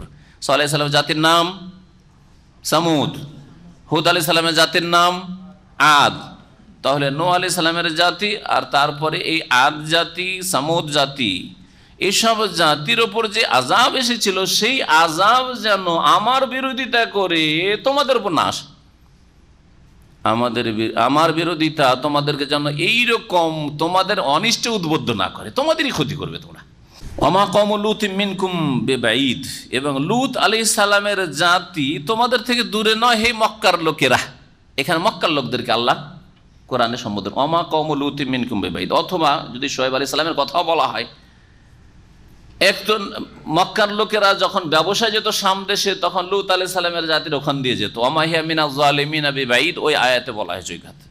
আর এটা শুআয়ব আলাইহিস সালামের কথার অন্তর্ভুক্তই যদি ধরে না হয় সেটাই সহি। তো ওমা কওমু লূতিম মিনকুম বিবাঈদ, আর লূত আলাইহিস সালামের জাতির ঘটনা তোমাদের থেকে বেশি দূরে না, কালের দিক থেকেও দূরে না আর স্থানের দিক থেকেও দূরে না। কেমন কথা, বেশি জামানা যায়নি লূত আলাইহিস সালামের জাতিকে ধ্বংস করার, তারপরে শুআয়ব আলাইহিস সালাম। তাহলে বোঝা গেল এই আয়াত থেকে যে শুআয়ব আলাইহিস সালাম ও লূত আলাইহিস সালামের পরে এসেছেন। শুআয়ব আলাইহিস সালামের জামানা হচ্ছে লূত আলাইহিস সালামের পরে। ওমা কওমু লূতিম মিনকুম বিবাঈদ, দেখো কিছুদিন আগে লূতের জাতিকে আল্লাহ কিভাবে ধ্বংস, উল্টে পাল্টে রেখে দিয়েছেন, আল্লাহ ধ্বংস করেছেন, কি শাস্তি দিয়েছেন, আর পাথরও বর্ষণ করেছেন, কত আযাব দিয়ে আল্লাহ রাব্বুল আলামিন ধ্বংস করেছেন, নিশ্চিহ্ন করেছেন। তো এদের সময়কালটাও দূরে না আর স্থানটাও দূরে না, কারণ শুআয়ব আলাইহিস সালামের এলাকা মাদিয়ান থেকে লূত আলাইহিস সালাম এলাকা, যে মৃত সাগর সাদ্দুম, যেটা মৃত সাগরের একটা অংশে পরিণত হয়েছে, সেটাও কাছে। ওয়াস্তাগফিরু রাব্বাকুম, তোমরা তোমাদের প্রতিপালকের কাছে ক্ষমা চাও, ইস্তিগফার আল্লাহ করতে বলেছেন। সুম্মা তুবু ইলাইহি, তারপরে তার দিকে তোমরা ফিরে আসো। ফিরে আসার আগে ইস্তেগফার আল্লাহ করতে বলেছেন। আমি এর আগে বলেছি ইস্তেগফার মানে যা অতীতে ভুল হয়ে গেছে তার কি করা, ক্ষমা চেয়ে নাও। ক্ষমা চেয়ে চাওয়ার পরে আপডেট করলেন, আপডেট করে ওখানে না থেকে যাও, অগ্রগামী হওয়া, এখন আল্লাহর দিকে এগিয়ে যান, এই হচ্ছে তওবা। তো তওবার আগে ইস্তেগফার করতে হবে। এই জন্য নবী সাল্লাল্লাহু আলাইহি ওয়াসাল্লামের যে ইস্তেগফারের দোয়াগুলি রয়েছে তাতে রয়েছে আস্তাগফিরুল্লাহ ওয়া আতুবু ইলাইহি, আল্লাহর কাছে ক্ষমা চাইছি এবং তার দিকে ফিরে আসছি, প্রত্যাবর্তন করছি, তার কাছে তওবা করছি। আস্তাগফিরুল্লাহ আল্লাযী লা ইলাহা ইল্লা হুয়াল হাইয়ুল কাইয়্যুম ওয়া আতুবু ইলাইহি। ইন্না রাব্বি রাহিমুন ওয়াদুদ, নিঃসন্দেহে আমার রব, শোয়েব আলাইহিস সালাম বলছেন, আমার প্রতিপালক বড় দয়ালু, ওয়াদুদ এবং প্রেমময়। উদ্দুন মানে ভালোবাসা। ইন্নাল্লাযীনা আমানু ওয়া আমিলুস সলিহাতি সায়াজআলু লাহুমুর রহমান উদ্দা, যারা ঈমান নিয়ে আসে এবং সৎকর্মশীল ভালো মানুষ হয়ে যায় তাদের জন্য আল্লাহ ভালোবাসা সৃষ্টি করে দেবেন। ফেরেশতারা ভালোবাসবে, মুমিন জিন ভালোবাসবে, হ্যাঁ মুমিন মুসলিম ভাই বোনেরা ভালোবাসবে। আপনার ঈমানের জন্য ভালোবাসা, চেনুক আর নাই চিনুক আর নাই, দেখা হোক আর নাই হোক। তো মানুষের মধ্যে ভাগ, কারণ কাফের আছে সেজন্য কাফের কোনোদিন মুমিনকে ভালোবাসবে না। হ্যাঁ, জিনের ভাগ, কারণ জিনের মধ্যে কাফের আছে সেজন্য কাফের জিন কখনো মুমিনকে ভালোবাসবে না, আল্লাহ ভীরুকে ভালোবাসবে না। কিন্তু গাছপালা, হ্যাঁ পাখি পশু সমস্ত আল্লাহর সৃষ্টি, আসমান জমিন সব কিছু ভালোবাসে কাকে? মুমিন সৎকর্মশীলকে। সায়াজআলু লাহুমুর রহমান উদ্দা, সূরা মরিয়মের আয়াত। জি, উদ্দুন থেকে হচ্ছে ওয়াদুদ, আল্লাহর নাম ওয়াদুদ, প্রেমময়, যিনি সবচেয়ে বেশি ভালোবাসেন এবং যাকে সবচেয়ে বেশি ভালোবাসা উচিত। কালু, এই কাফের মুশরিকরা বলল শুআয়ব আলাইহিস সালামের জাতির, ইয়া শুআয়ব, হে শুআয়ব, মা নাফকাহু কাসীরাম মিম্মা তাকুল, তুমি যেসব কথা বলো তার বেশিরভাগই আমরা বুঝি না। কত শয়তানি! এটা হচ্ছে শয়তানদের কথা।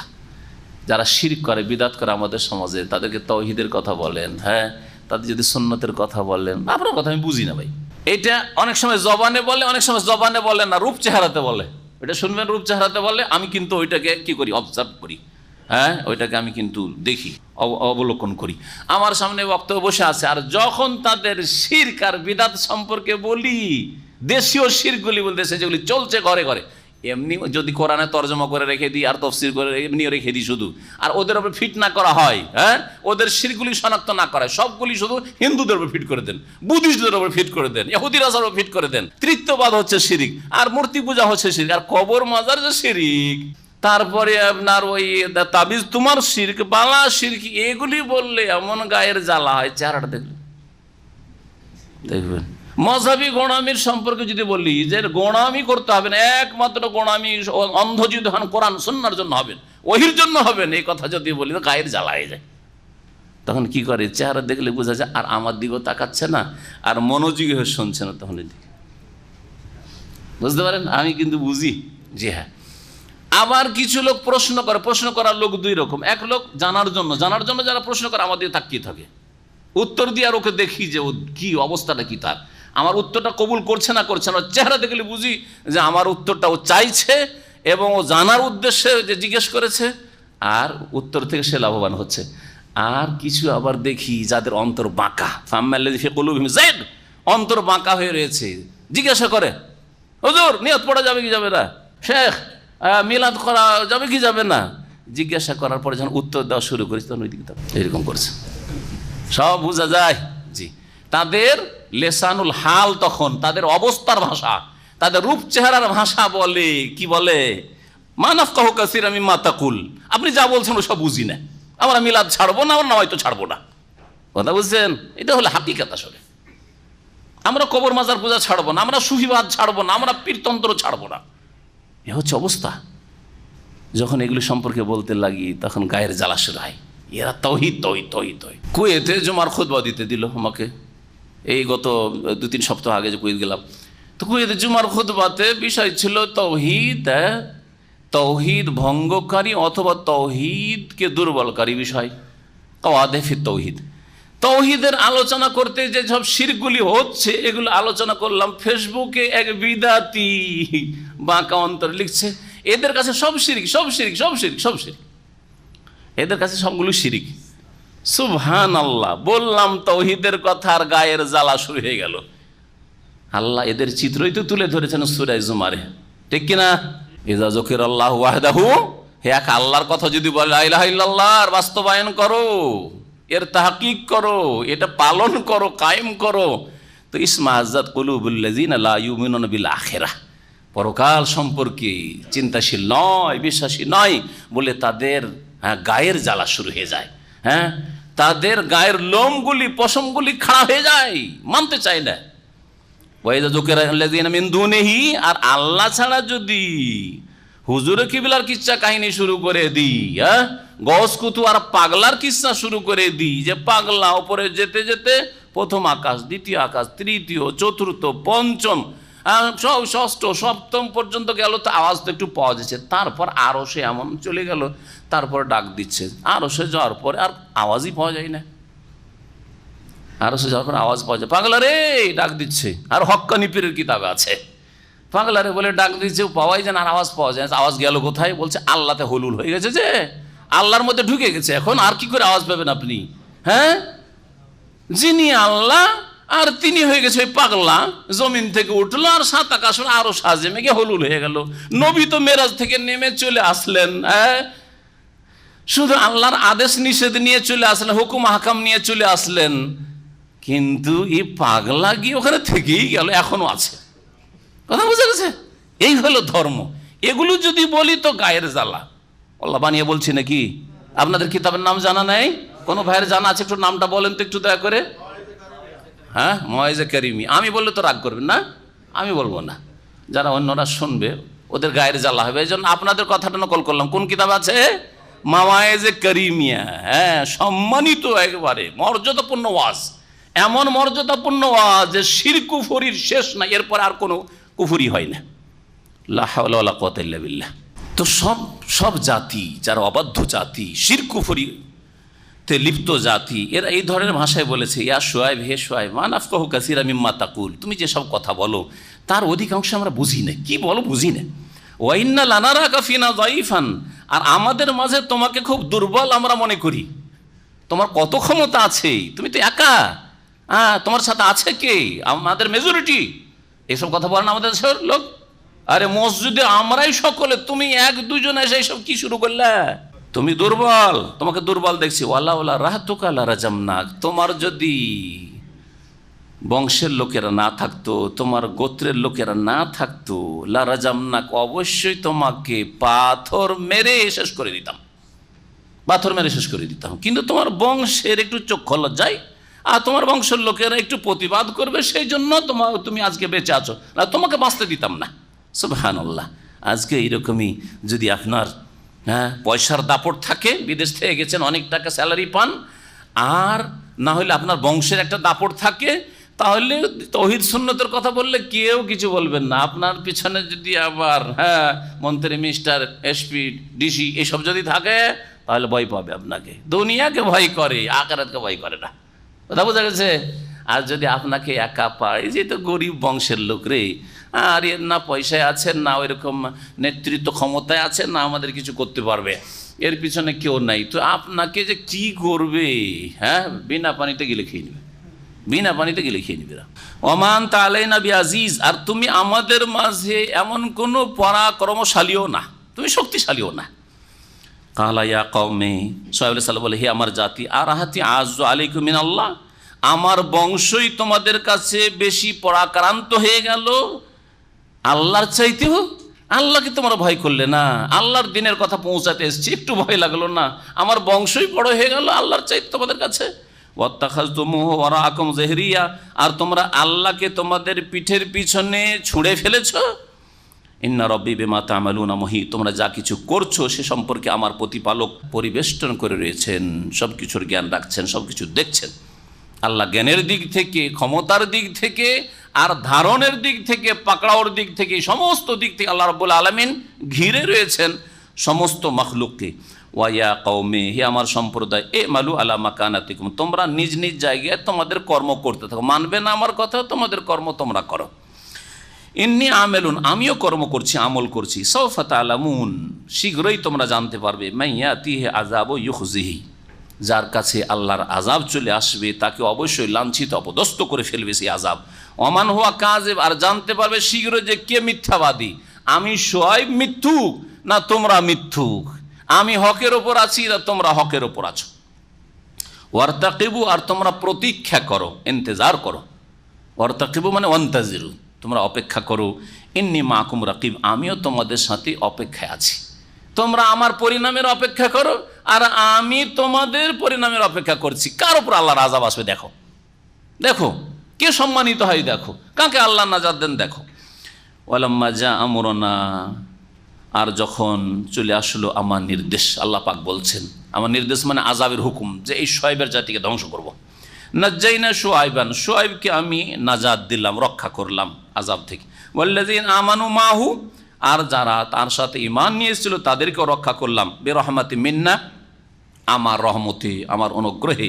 ওয়া আখাযাতিল্লাযিনা যালামুস সাইহা, আর যেসব জালেমরা জুলুম করেছিল তাদেরকে বিকট ভয়ঙ্কর শব্দ পাকড়াও করলো। তাহলে বিকট শব্দ দিয়ে, গর্জন দিয়ে আল্লাহ রাব্বুল আলামিন ধ্বংস করেছেন এই জাতিকে। এই একটি আযাবের কথা এখানে আল্লাহ উল্লেখ করেছেন। ফাআসবাহু ফি দিয়ারিহিম জাসিমিন, সুতরাং তারা নিজ নিজ ঘরে, নিজ নিজ বাড়িতে, দারুনের বহুবচন হচ্ছে দিয়ার, নিজ নিজ বাড়িতে তারা উপুড় হয়ে পড়ে থাকলো, মুখের ভরে উপুড় হয়ে পড়ে থাকলো, মরে ধ্বংস হয়ে।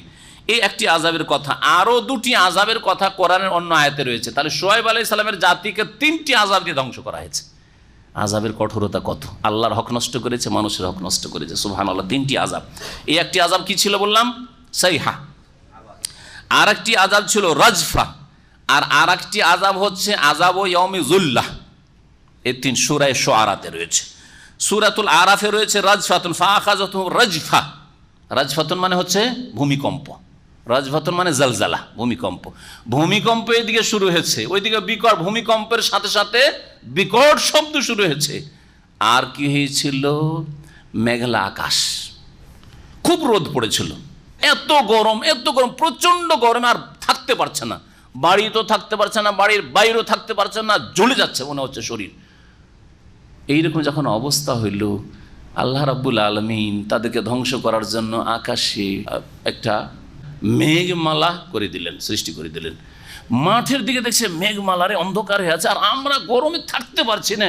দৌড় দিয়ে নারী পুরুষ সকলে কাফেররা সব গিয়ে ওই মেঘমালার নিচে জমা হইলো, একত্রিত হইলো, যে এখানেই ঠান্ডা লাগবে, হয়তো ঠান্ডা লাগবে। আমরা যখন রোদে বেরোই, হাঁটি, আর যদি একটু মেঘে দেখছে সূর্যটা আড়ে হয়ে গেছে, কত শান্তি পায় মনে, পাই না?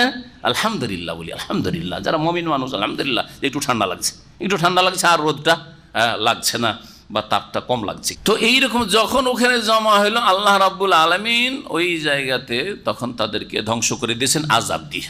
আল্লাহ পাক রব্বুল আযাব দিয়ে ধ্বংস করেছেন। এই আযাব ইয়াউমি যুল্লার কথা আল্লাহ রাব্বুল আলামিন উল্লেখ করেছেন সূরা শুরার তাফসিরে, আমি উল্লেখ করেছি। আর তাতে ছিল আযাবের বর্ষণ, আযাব, আগুন বর্ষিয়েছিলেন আল্লাহ রাব্বুল আলামিন। মেঘমালা, কিন্তু মেঘমালাতে কি ছিল? আগুন আল্লাহ বর্ষিয়েছিলেন, আগুনের বর্ষণ, বৃষ্টি বর্ষণ ছিল না, পানি ছিল না, রহমতের মেঘমালা ছিল না, আযাবের মেঘমালা ছিল। কাল্লাম ইয়াগনফি, এমনভাবে আল্লাহ ধ্বংস করলেন এদেরকে, মনে হচ্ছিল যে তারা যেন এই জনপদে, এলাকাতে কখনো বসবাসই করে নাই। লাম ইয়াগনফিয়া মানে লাম ইয়াকিমু ফিহা।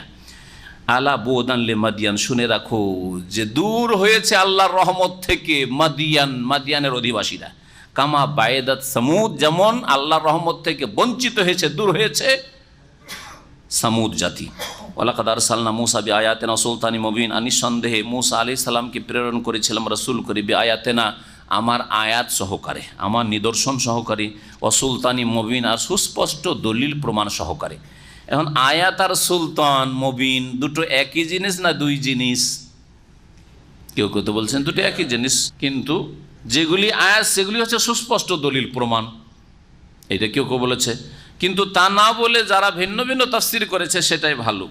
সেটা হচ্ছে আয়াত মানে হচ্ছে তাওরাতের আয়াত, আয়াত মানে হচ্ছে আমি মূসা আলাইহিস সালামকে পাঠিয়েছেন আমার আয়াত দিয়ে, মানে বিধানগত আয়াত দিয়ে, তাওরাতের আয়াত দিয়ে, যেটি ছিল নিদর্শন, যেটি ছিল মানুষের হেদায়েতের জন্য উপায়।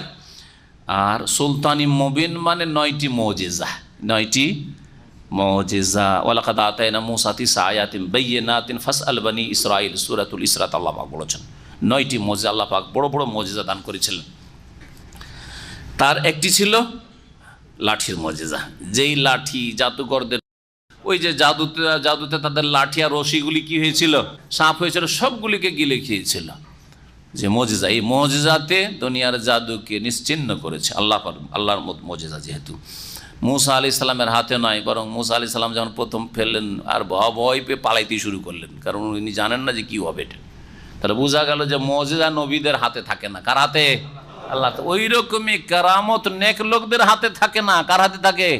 আল্লাহর হাতে। আল্লাহ সম্মান দেওয়ার জন্য কখনো কখনো করে থাকেন, কিন্তু আমাদের উপমহাদেশে কেরামতের ফ্যাক্টরি আছে।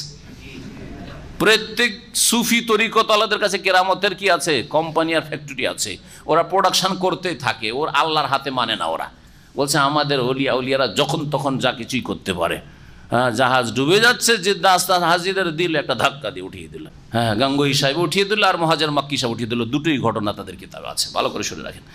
এই যদি হক্কানিদের অবস্থা থাকে, তো গায়ের হক্কানিদের অবস্থা, আটরসিয়ার মাইজ ভান্ডারের দেওয়ানবাগি, তাদের কি অবস্থা, দুর্দশা আল্লাহ পাক ভালো জানে। জি, কেউ কেউ বলেছেন যে আয়াত মানে হচ্ছে যে 9টি নিদর্শনের 8টি, আর সুলতানি মুবিন ওর মধ্য থেকে ওই 9টির মধ্যে বিশেষ করে বলা হয়েছে লাঠিটিকে, কারণ এই 9টি মুজিজার মধ্যে সবচেয়ে শক্তিশালী মুজিজা ছিল এই লাঠির মুজিজা। যেন সুলতানি মুবিন মানে হচ্ছে আসা, লাঠি, আর আয়াত বলতে আমভাবে ওই 9টি মুজিজার কথা বলা হয়েছে। আল্লাহ ইলা ফিরআউনা, ফিরআউনের উদ্দেশ্যে পাঠিয়েছিলাম, ও মালাই, এবং তার যারা সভাসদ প্রধান, যার সভার প্রধান লোকেরা ছিল। মালা বলা হয় যে কোনো সমাজের যারা গণ্যমান্য ব্যক্তি, নেতৃস্থানীয় ব্যক্তি, তাদেরকে মালা বলা হয়। মালাউন মানে দলও হয়। ফাত্তাবাউ আমরা ফিরআউন, কিন্তু তারা অনুসরণ ওহির করেনি, তাওরাতের করেনি, অনুসরণ নবী মুসা আলাইহিস সালামেরও করেনি। তারা করেছিল ফিরআউনের নির্দেশের অনুসরণ, ফিরআউনকে ফলো করেছিল। ওয়ামা আমরু ফিরআউনা বিরাশিদ, কিন্তু ফিরআউনের কাজকর্ম ভালো ছিল না। আল্লাহ বলছে ফিরআউনের কাজকর্ম কোনো সুষ্ঠু ছিল না, সঠিক ছিল না, ভালো ছিল না। ক্ষতি করেছে, নিজেকে ধ্বংস করেছে আর অন্যদেরকেও ধ্বংস করেছে। একদম কওমাহু ইয়াউমাল কিয়ামাতে। সুতরাং এই ফিরআউনের নেতৃত্বে যখন জাতি ধ্বংস হয়েছে, জাতি কুফরি করেছে, জাতি আল্লাহ দ্রোহিতা করেছে, নবীর সাথে দুশমনি করেছে, তাওরাতের বিধানকে অস্বীকার করেছে, সুতরাং শোনো, একদম কওমাহু ইয়াউমাল কিয়ামা, কিয়ামতের দিনে ফিরআউন নিজ জাতির আগে আগে থাকবে। জাহান্নামে যাওয়ার সময় আগে আগে যাবে ফিরআউন, আর পিছনে পিছনে তার সেনাবাহিনী আর তার অনুসারী কিবতীরা, যারা শিরক কুফরের উপর ধ্বংস হয়েছে, ঈমান নিয়ে আসেন মুসা আলাইহিস সালাম, তারা তার পিছনে পিছনে অনুসরণ করবে জাহান্নামে যাওয়াতে। দুনিয়াতে অনুসরণ করেছে বাতিলের ওপর, আর আখিরাতে অনুসরণ করবে জাহান্নামে যাওয়ার ক্ষেত্রেই, ভালো করে মনে রাখেন। আর এই কথাটি শুধু ফিরআউনের সাথে আর ফিরআউনের অনুসারী সেনাবাহিনীর সাথে খাস না, আজকেও আল মারউ মা মান আহাব্বা ইয়াউমাল কিয়ামা, যে যাকে ভালোবেসেছে, যে যাকে ফলো করেছে, যে যার অনুসরণ করেছে, তার সাথে উঠবে। যদি ভালো মানুষ, সবচেয়ে ভালো মানুষ মুহাম্মদুর রাসূলুল্লাহ সাল্লাল্লাহু আলাইহি সাল্লাম, তার ইত্তেবা করেন, খালেস ইত্তেবা করেন, তার সাথে ইনশাআল্লাহ আল্লাহ তৌফিক দেবেন। আল্লাহ যেন কবুল করেন আমাদেরকে। আর যদি দুনিয়ার কোনো জালেম, ক্ষমতার ক্ষেত্রে জালেম, অথবা দিন ধর্মের ক্ষেত্রে শিরকি বিদাতি আকীদাওয়ালা জালেমের অনুসরণ করেন, বিদাতি মোল্লার শিরকি কুফরি আর বিদাতি আকীদার উপর, ভ্রান্ত মতবাদের উপর যদি আপনি সেগুলিকে ধর্মকর্ম মনে করে পালন করেন, বলতে এত বড় বড় হুজুররা বলছে তারা জানে না, এইসব কথা যদি বলেন, বরং এর চাইতে বেশি বেয়াদবির কথা যদি বলার আপনার সাহস থাকে, তারা এত বড় আলেম হুজুররা যদি জাহান্নামে যায় তো আমিও যাব। আমাদের সমাজে এইরকম কথাও বলে, এত বড় তাদের সাহস জাহান্নামে যাওয়ার ক্ষেত্রে, তো যাবে তাদের সাথে। যেমন ফিরআউন আগে আগে যাবে আর তার সাথে তার অনুসারীরা যাবে, তেমনি প্রত্যেক যুগের ফিরআউন, ধর্মীয় ফিরআউন হোক আর দুনিয়ার ফিরআউন হোক, আগে আগে যাবে আর পিছনে পিছনে তাদের অনুসারী ভক্তরা যাবে। আল্লাহ পাক বলছেন ফাওরাদাহুমুন নার, সুতরাং ফিরআউন তাদেরকে জাহান্নামের ঘাটে নামিয়ে দেবে। আওরাদা ইউরিদ মানে ঘাটে নামিয়ে দেওয়া, শাব্দিক অর্থ এটা। মৌরেদ ঘাটকে বলা হয়, বিরুদ ঘাটকে বলা হয়। ফাওরাদাহুমুন, জাহান্নামে নামিয়ে দেবে। ওয়া বিসাল বিরুদুল মাউরুদ, আর কতই না জঘন্য নিকৃষ্ট হবে সেই ঘাট। বিরুদ মানে এখানে কি বললাম? ঘাট। ভালো করে, ওয়াইন মিনকুম ইল্লা ওয়ারিদুহা, ওয়ারিদ শব্দটি এসছে নামা কোনো জায়গায়।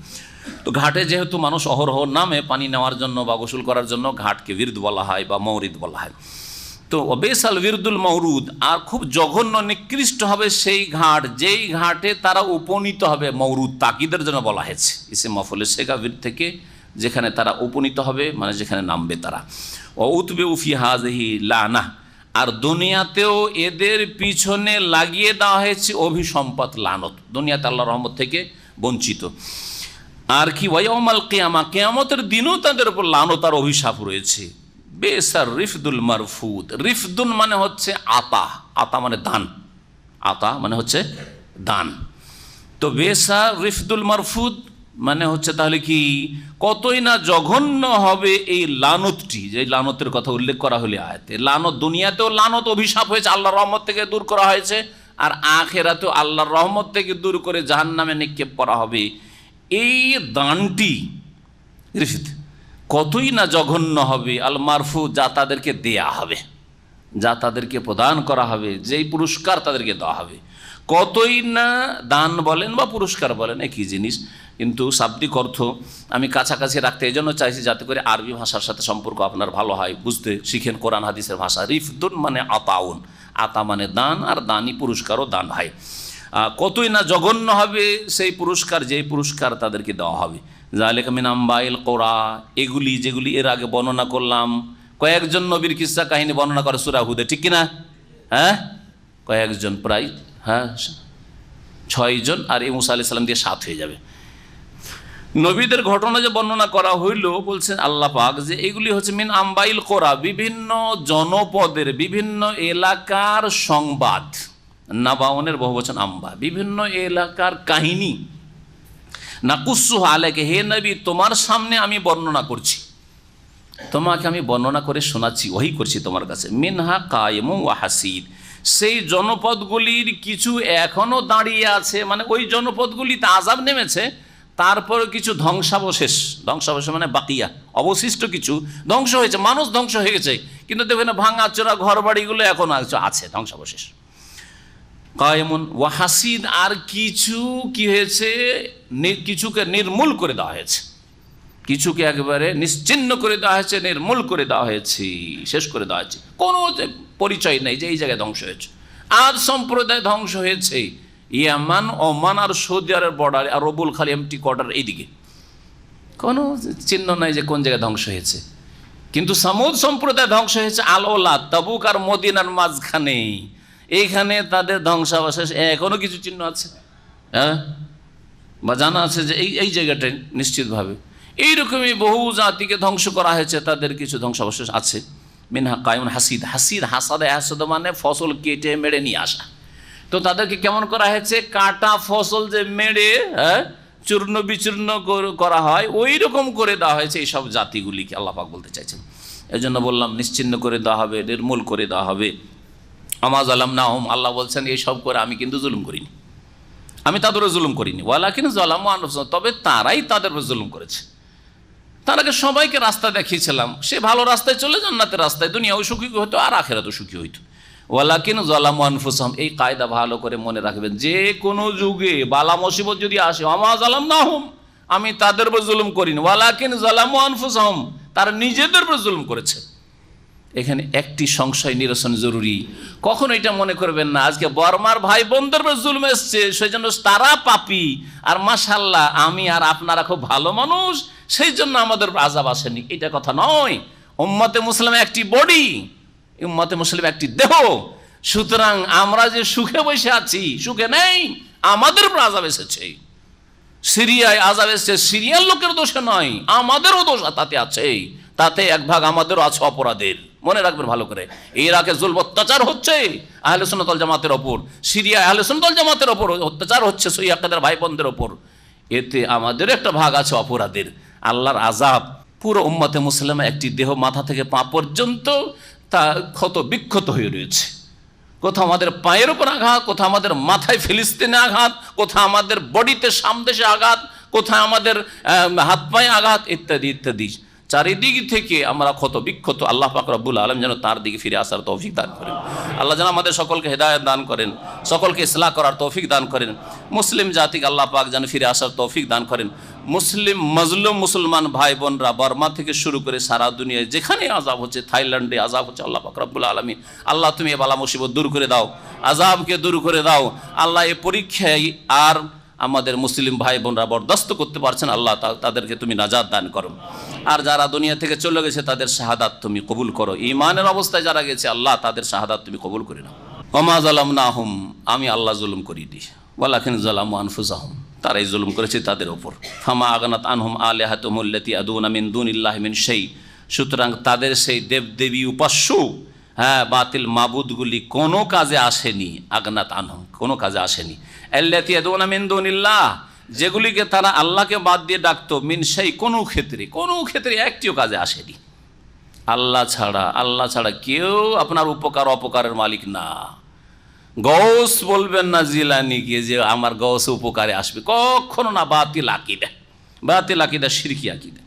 লাম্মা জা আমর রাব্বিক, যখন তোমার প্রতিপালকের নির্দেশ চলে আসবে, ওমা যাদুহুম গায়রা তাতবীব, আর তারা ধ্বংস ছাড়ার কিছুই বৃদ্ধি করেনি। যারা নিজের উপরে জুলম করেছে, ঈমান পরিত্যাগ করেছে, নামাজ পরিত্যাগ করেছে, দিন ইসলাম পালন করা পরিত্যাগ করেছে, ঘাটতি করেছে, ফরজ ওয়াজিব ছেড়েছে, হারাম কাবিরায় নাজায়েজে লিপ্ত হয়েছে, এই দিয়ে তারা তাদের ধ্বংসকেই বৃদ্ধি করেছে, তাদের কোনো কল্যাণ করেনি যে কোনো জাতি।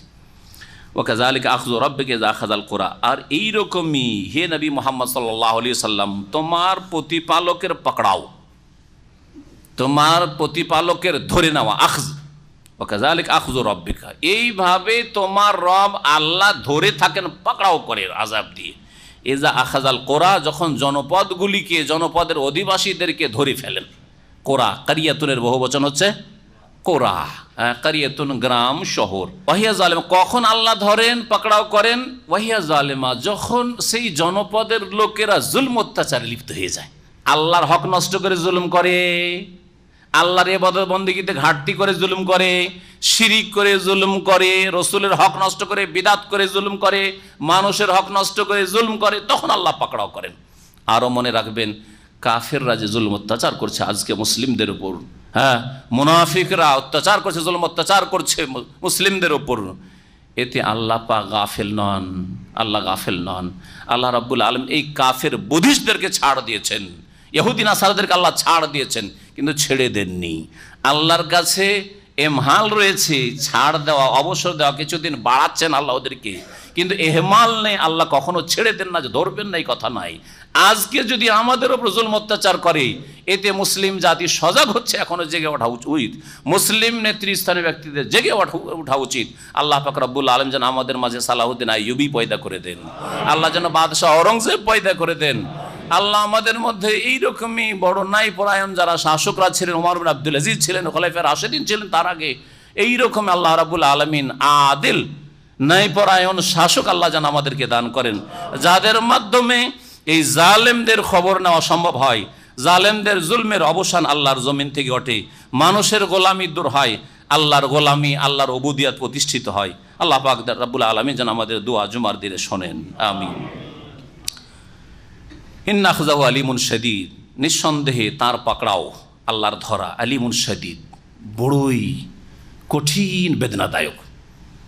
আলিমুন মানে বেদনাদায়ক, যন্ত্রণাদায়ক, মর্মান্তিক, শাদীদ কঠিন, কঠিন বেদনাদায়ক আল্লাহ পাকের পাকড়াও, যখন আল্লাহ ধরে নেন ছাড়েন না। ইন্না ফি যালিকা লাআয়া, নিঃসন্দেহে এইসব ঘটনাবলিতে নিদর্শন রয়েছে, শিক্ষার বিষয় রয়েছে। কার জন্য? কারা শিখবে? লিমান খাফা আযাবাল আখিরা, যারা পরকালের আযাবকে ভয় করে তাদের জন্য।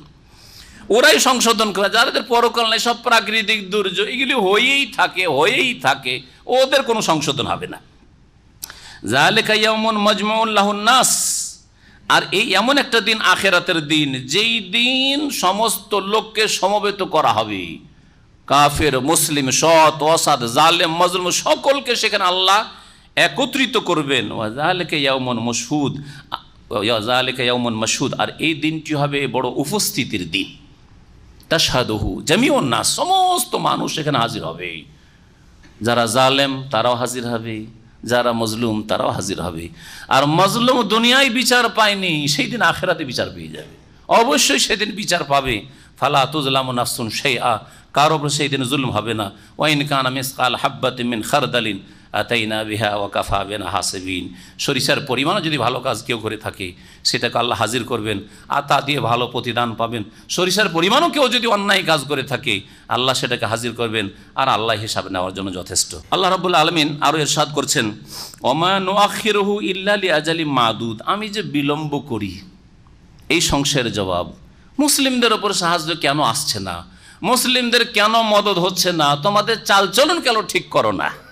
তোমাদের চালচলন ঠিক করো, চালচলন ঠিক করে তারপরে যদি আযাব আসে, তারপরে যদি বালা মুসিবত আসে, তখন সুন্নাতুল আম্বিয়া বলবে যে আম্বিয়া রসুলগণের উপর বালা মুসিবত এসছে, দুর্দিন এসেছে, কষ্টের দিন এসছে, নবীকেও মক্কা থেকে বিতাড়িত নির্বাসিত হইতে হয়েছে। কিন্তু নিজেরা বহু জুলমে লিপ্ত, যেই জুলমে কাফির ইহুদি নাসারা লিপ্ত, সেই জুলম যদি আমাদের মধ্যে থাকে তো আল্লাহর মদদ কি করে নেমে আসবে? ওমান ওয়াখিরুহু, আমি যে আযাবে বিলম্ব করি এটা ইল্লা লিআজালিম মাদুদ, একমাত্র নির্ধারিত দিনের উদ্দেশ্যে বা সময়ের উদ্দেশ্যে। একটা নির্দিষ্ট নির্ধারিত সময় রয়েছে, তার উদ্দেশ্যে কিছু দিনের জন্য আল্লাহ রাব্বুল আলামিন অবসর দেন কাফের জালেমকে, তারপর আল্লাহ রাব্বুল আলামিনের মদদ নেমে আসে। যেমন আম্বিয়া রসুলগণের অনুসারীরা বলেছিল মাতা নাসরুল্লাহ, আল্লাহর মদদ কখন নেমে আসবে? আল্লাহ জবাবে বলছেন আল্লাহ শুনে রাখো, ইন্না নাসরাল্লাহি কারীব, আল্লাহর মদদ খুব কাছেই রয়েছে। ইয়াউমা ইয়াতি লা তাকাল্লামু নাফসুন ইল্লা বিইজনি, যেই দিন আসবে আল্লাহর সামনে, অর্থাৎ বিচার দিবসে কিয়ামতের দিন আসবে। লা তাকাল্লামু নাফসুন, তখন কোনো ব্যক্তি সেখানে মুখ খুলতে পারবে না, কোনো ব্যক্তি কথা বলতে পারবে না। ইল্লা বিইজনি, তবে তার অনুমতি ক্রমে। আর অনুমতি সেই দিন একমাত্র দেবেন আল্লাহ রাব্বুল আলামিন আম্বিয়া রসুলগণকে। এই জন্য সহিহ বুখারীর একটি হাদিস, ওয়ালা ইউকাল্লিম ইয়াউমাইযিন ইল্লা রাসূল, সহিহ বুখারীর হাদিস ভালো করে শুনে রাখেন। সেই দিন রাসূলগণ ছাড়া কেউ কথা বলার সাহস পাবে না। লা ইয়াতাকাল্লামুনা ইল্লা মান আযিনা লাহুর রহমান ওয়া ক্বালা সাওয়াবা। আর আমাদের দেশের সুফিবাদে শিখানো হয়েছে যে পীর বুজুর্গ যাদের মুরিদান রয়েছে, মুরিদদের কোনো চিন্তা নেই, তারা সবকে উঠিয়ে উঠিয়ে জান্নাতে নিয়ে চলে যাবে, সবকে উঠিয়ে নিয়ে চলে যাবে, কোনো চিন্তা করতে হবে না, শুধু মুরিদ হয়ে যান আর ঝুলি ভরে দেন, পকেট ভরে দেন টাকা পয়সা দিয়ে, তারপরে দেখে নেন তামাশা, আখেরাতে কোনো চিন্তা করতে হবে না। ঠিক না? সুবহানাল্লাহ, এটা ধর্ম না, এটা বাতিল পন্থায় ভক্ষণ করা মানুষের পয়সা।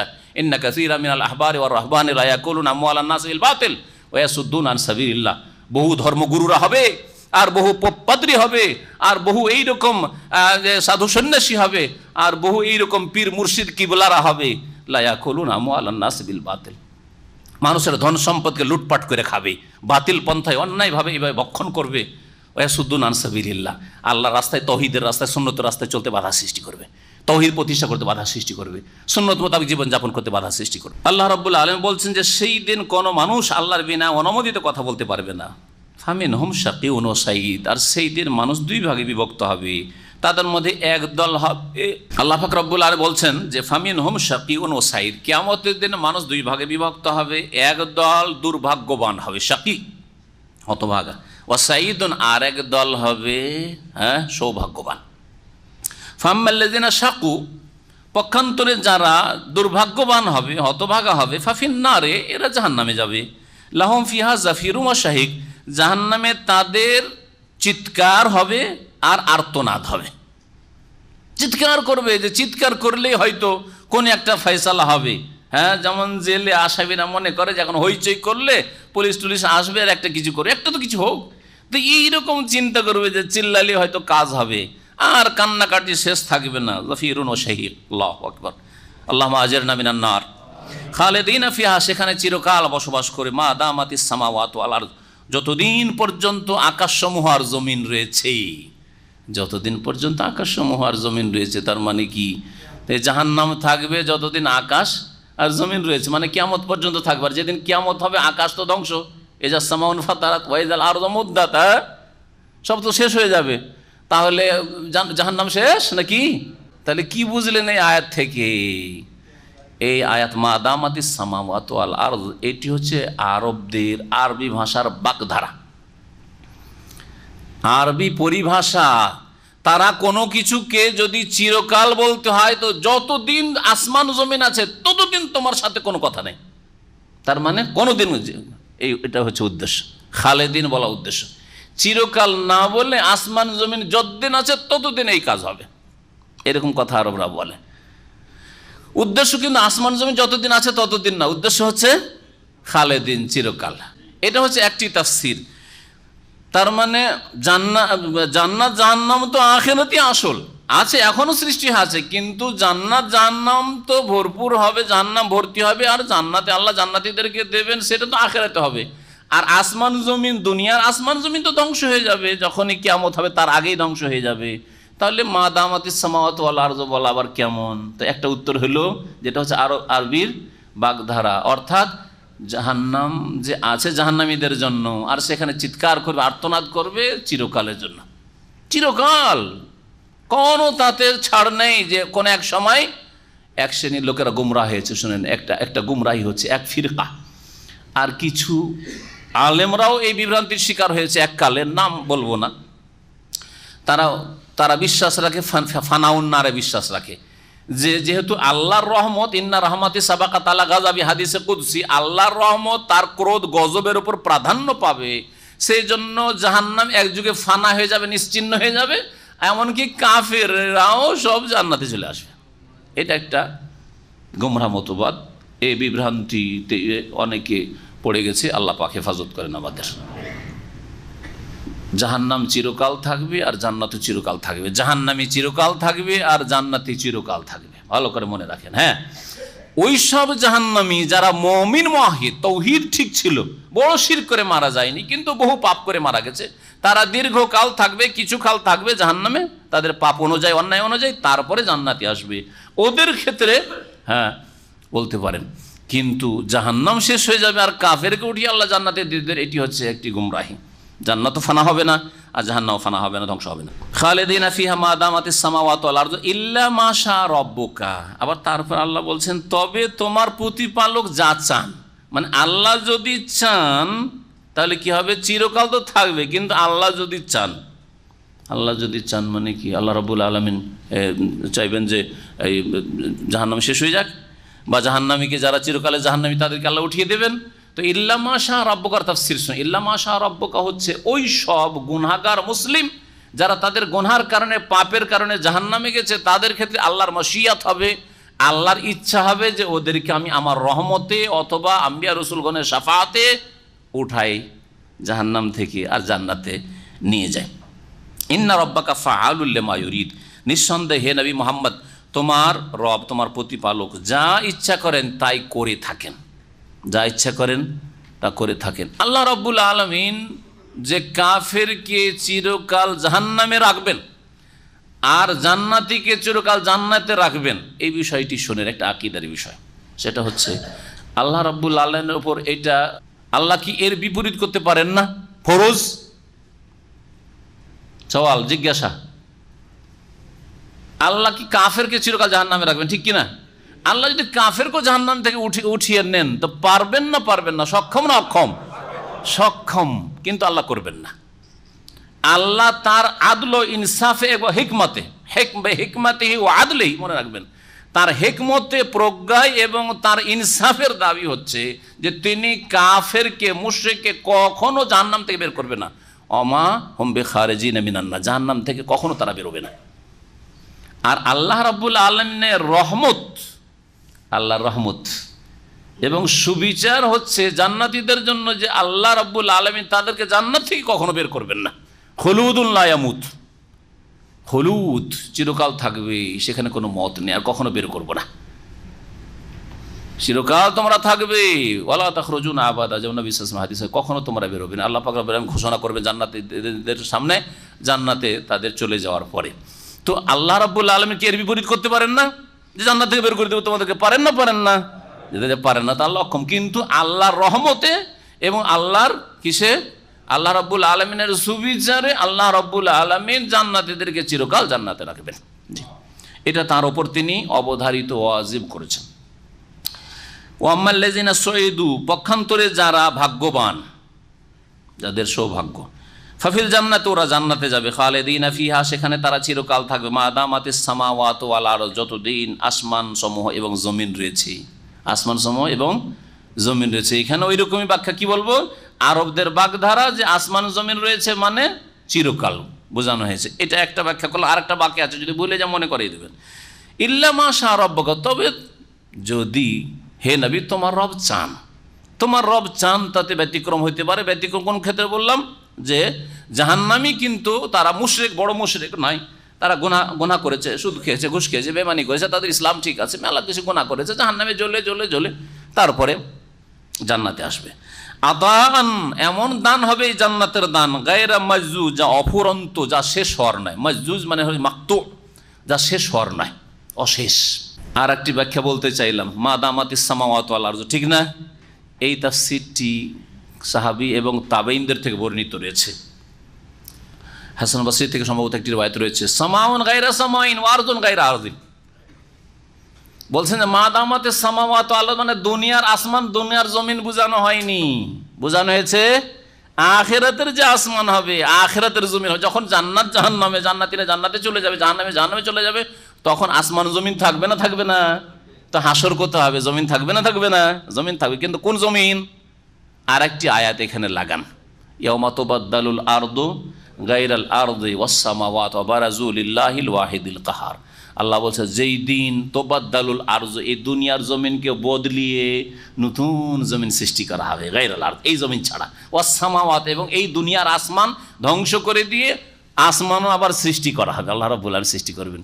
তো মা দামাতিস সামাওয়াত, যেই জান্নাত জাহান্নাম আখিরাতে, দুনিয়ার এই আসমান জমিন ধ্বংস হয়ে আখিরাতের যে আসমান জমিন থাকবে, সেটা যেমন চিরকাল থাকবে, তেমনি জান্নাত জাহান্নাম চিরকাল থাকবে। আল্লাহু আ'লাম। সময় হয়ে গেছে, আর তাফসীর অল্প বাকি আছে, যেটা শেষও করতে পারবো না। সুতরাং এখানে আমরা আজকের মতো শেষ করছি তাফসীর। নেক আমলের তৌফিক দান করেন, গুনাহ থেকে তওবা করে ইস্তিগফার করে ফিরে আসার পুরোপুরি যেন তৌফিক দান করেন। উম্মতে মুসলিমার আল্লাহ পাক যেন মদদ নাজিল করেন, আল্লাহ রাব্বুল আলামিন যেন হেফাজত করেন। উম্মতে মুসলিমাকে আল্লাহ রাব্বুল আলামিন যেন দুনিয়া আখিরাতের বালা মুসিবত থেকে নাজাত দান করেন। আল্লাহ আমাদের সকলকে জান্নাতুল ফিরদাউস যেন দান করেন। সুবহান রাব্বিকা রাব্বিল ইজ্জাতি আম্মা ইয়াসিফুন ওয়া সালামুন আলাল মুরসালিন ওয়াল হামদুলিল্লাহি রাব্বিল আলামিন।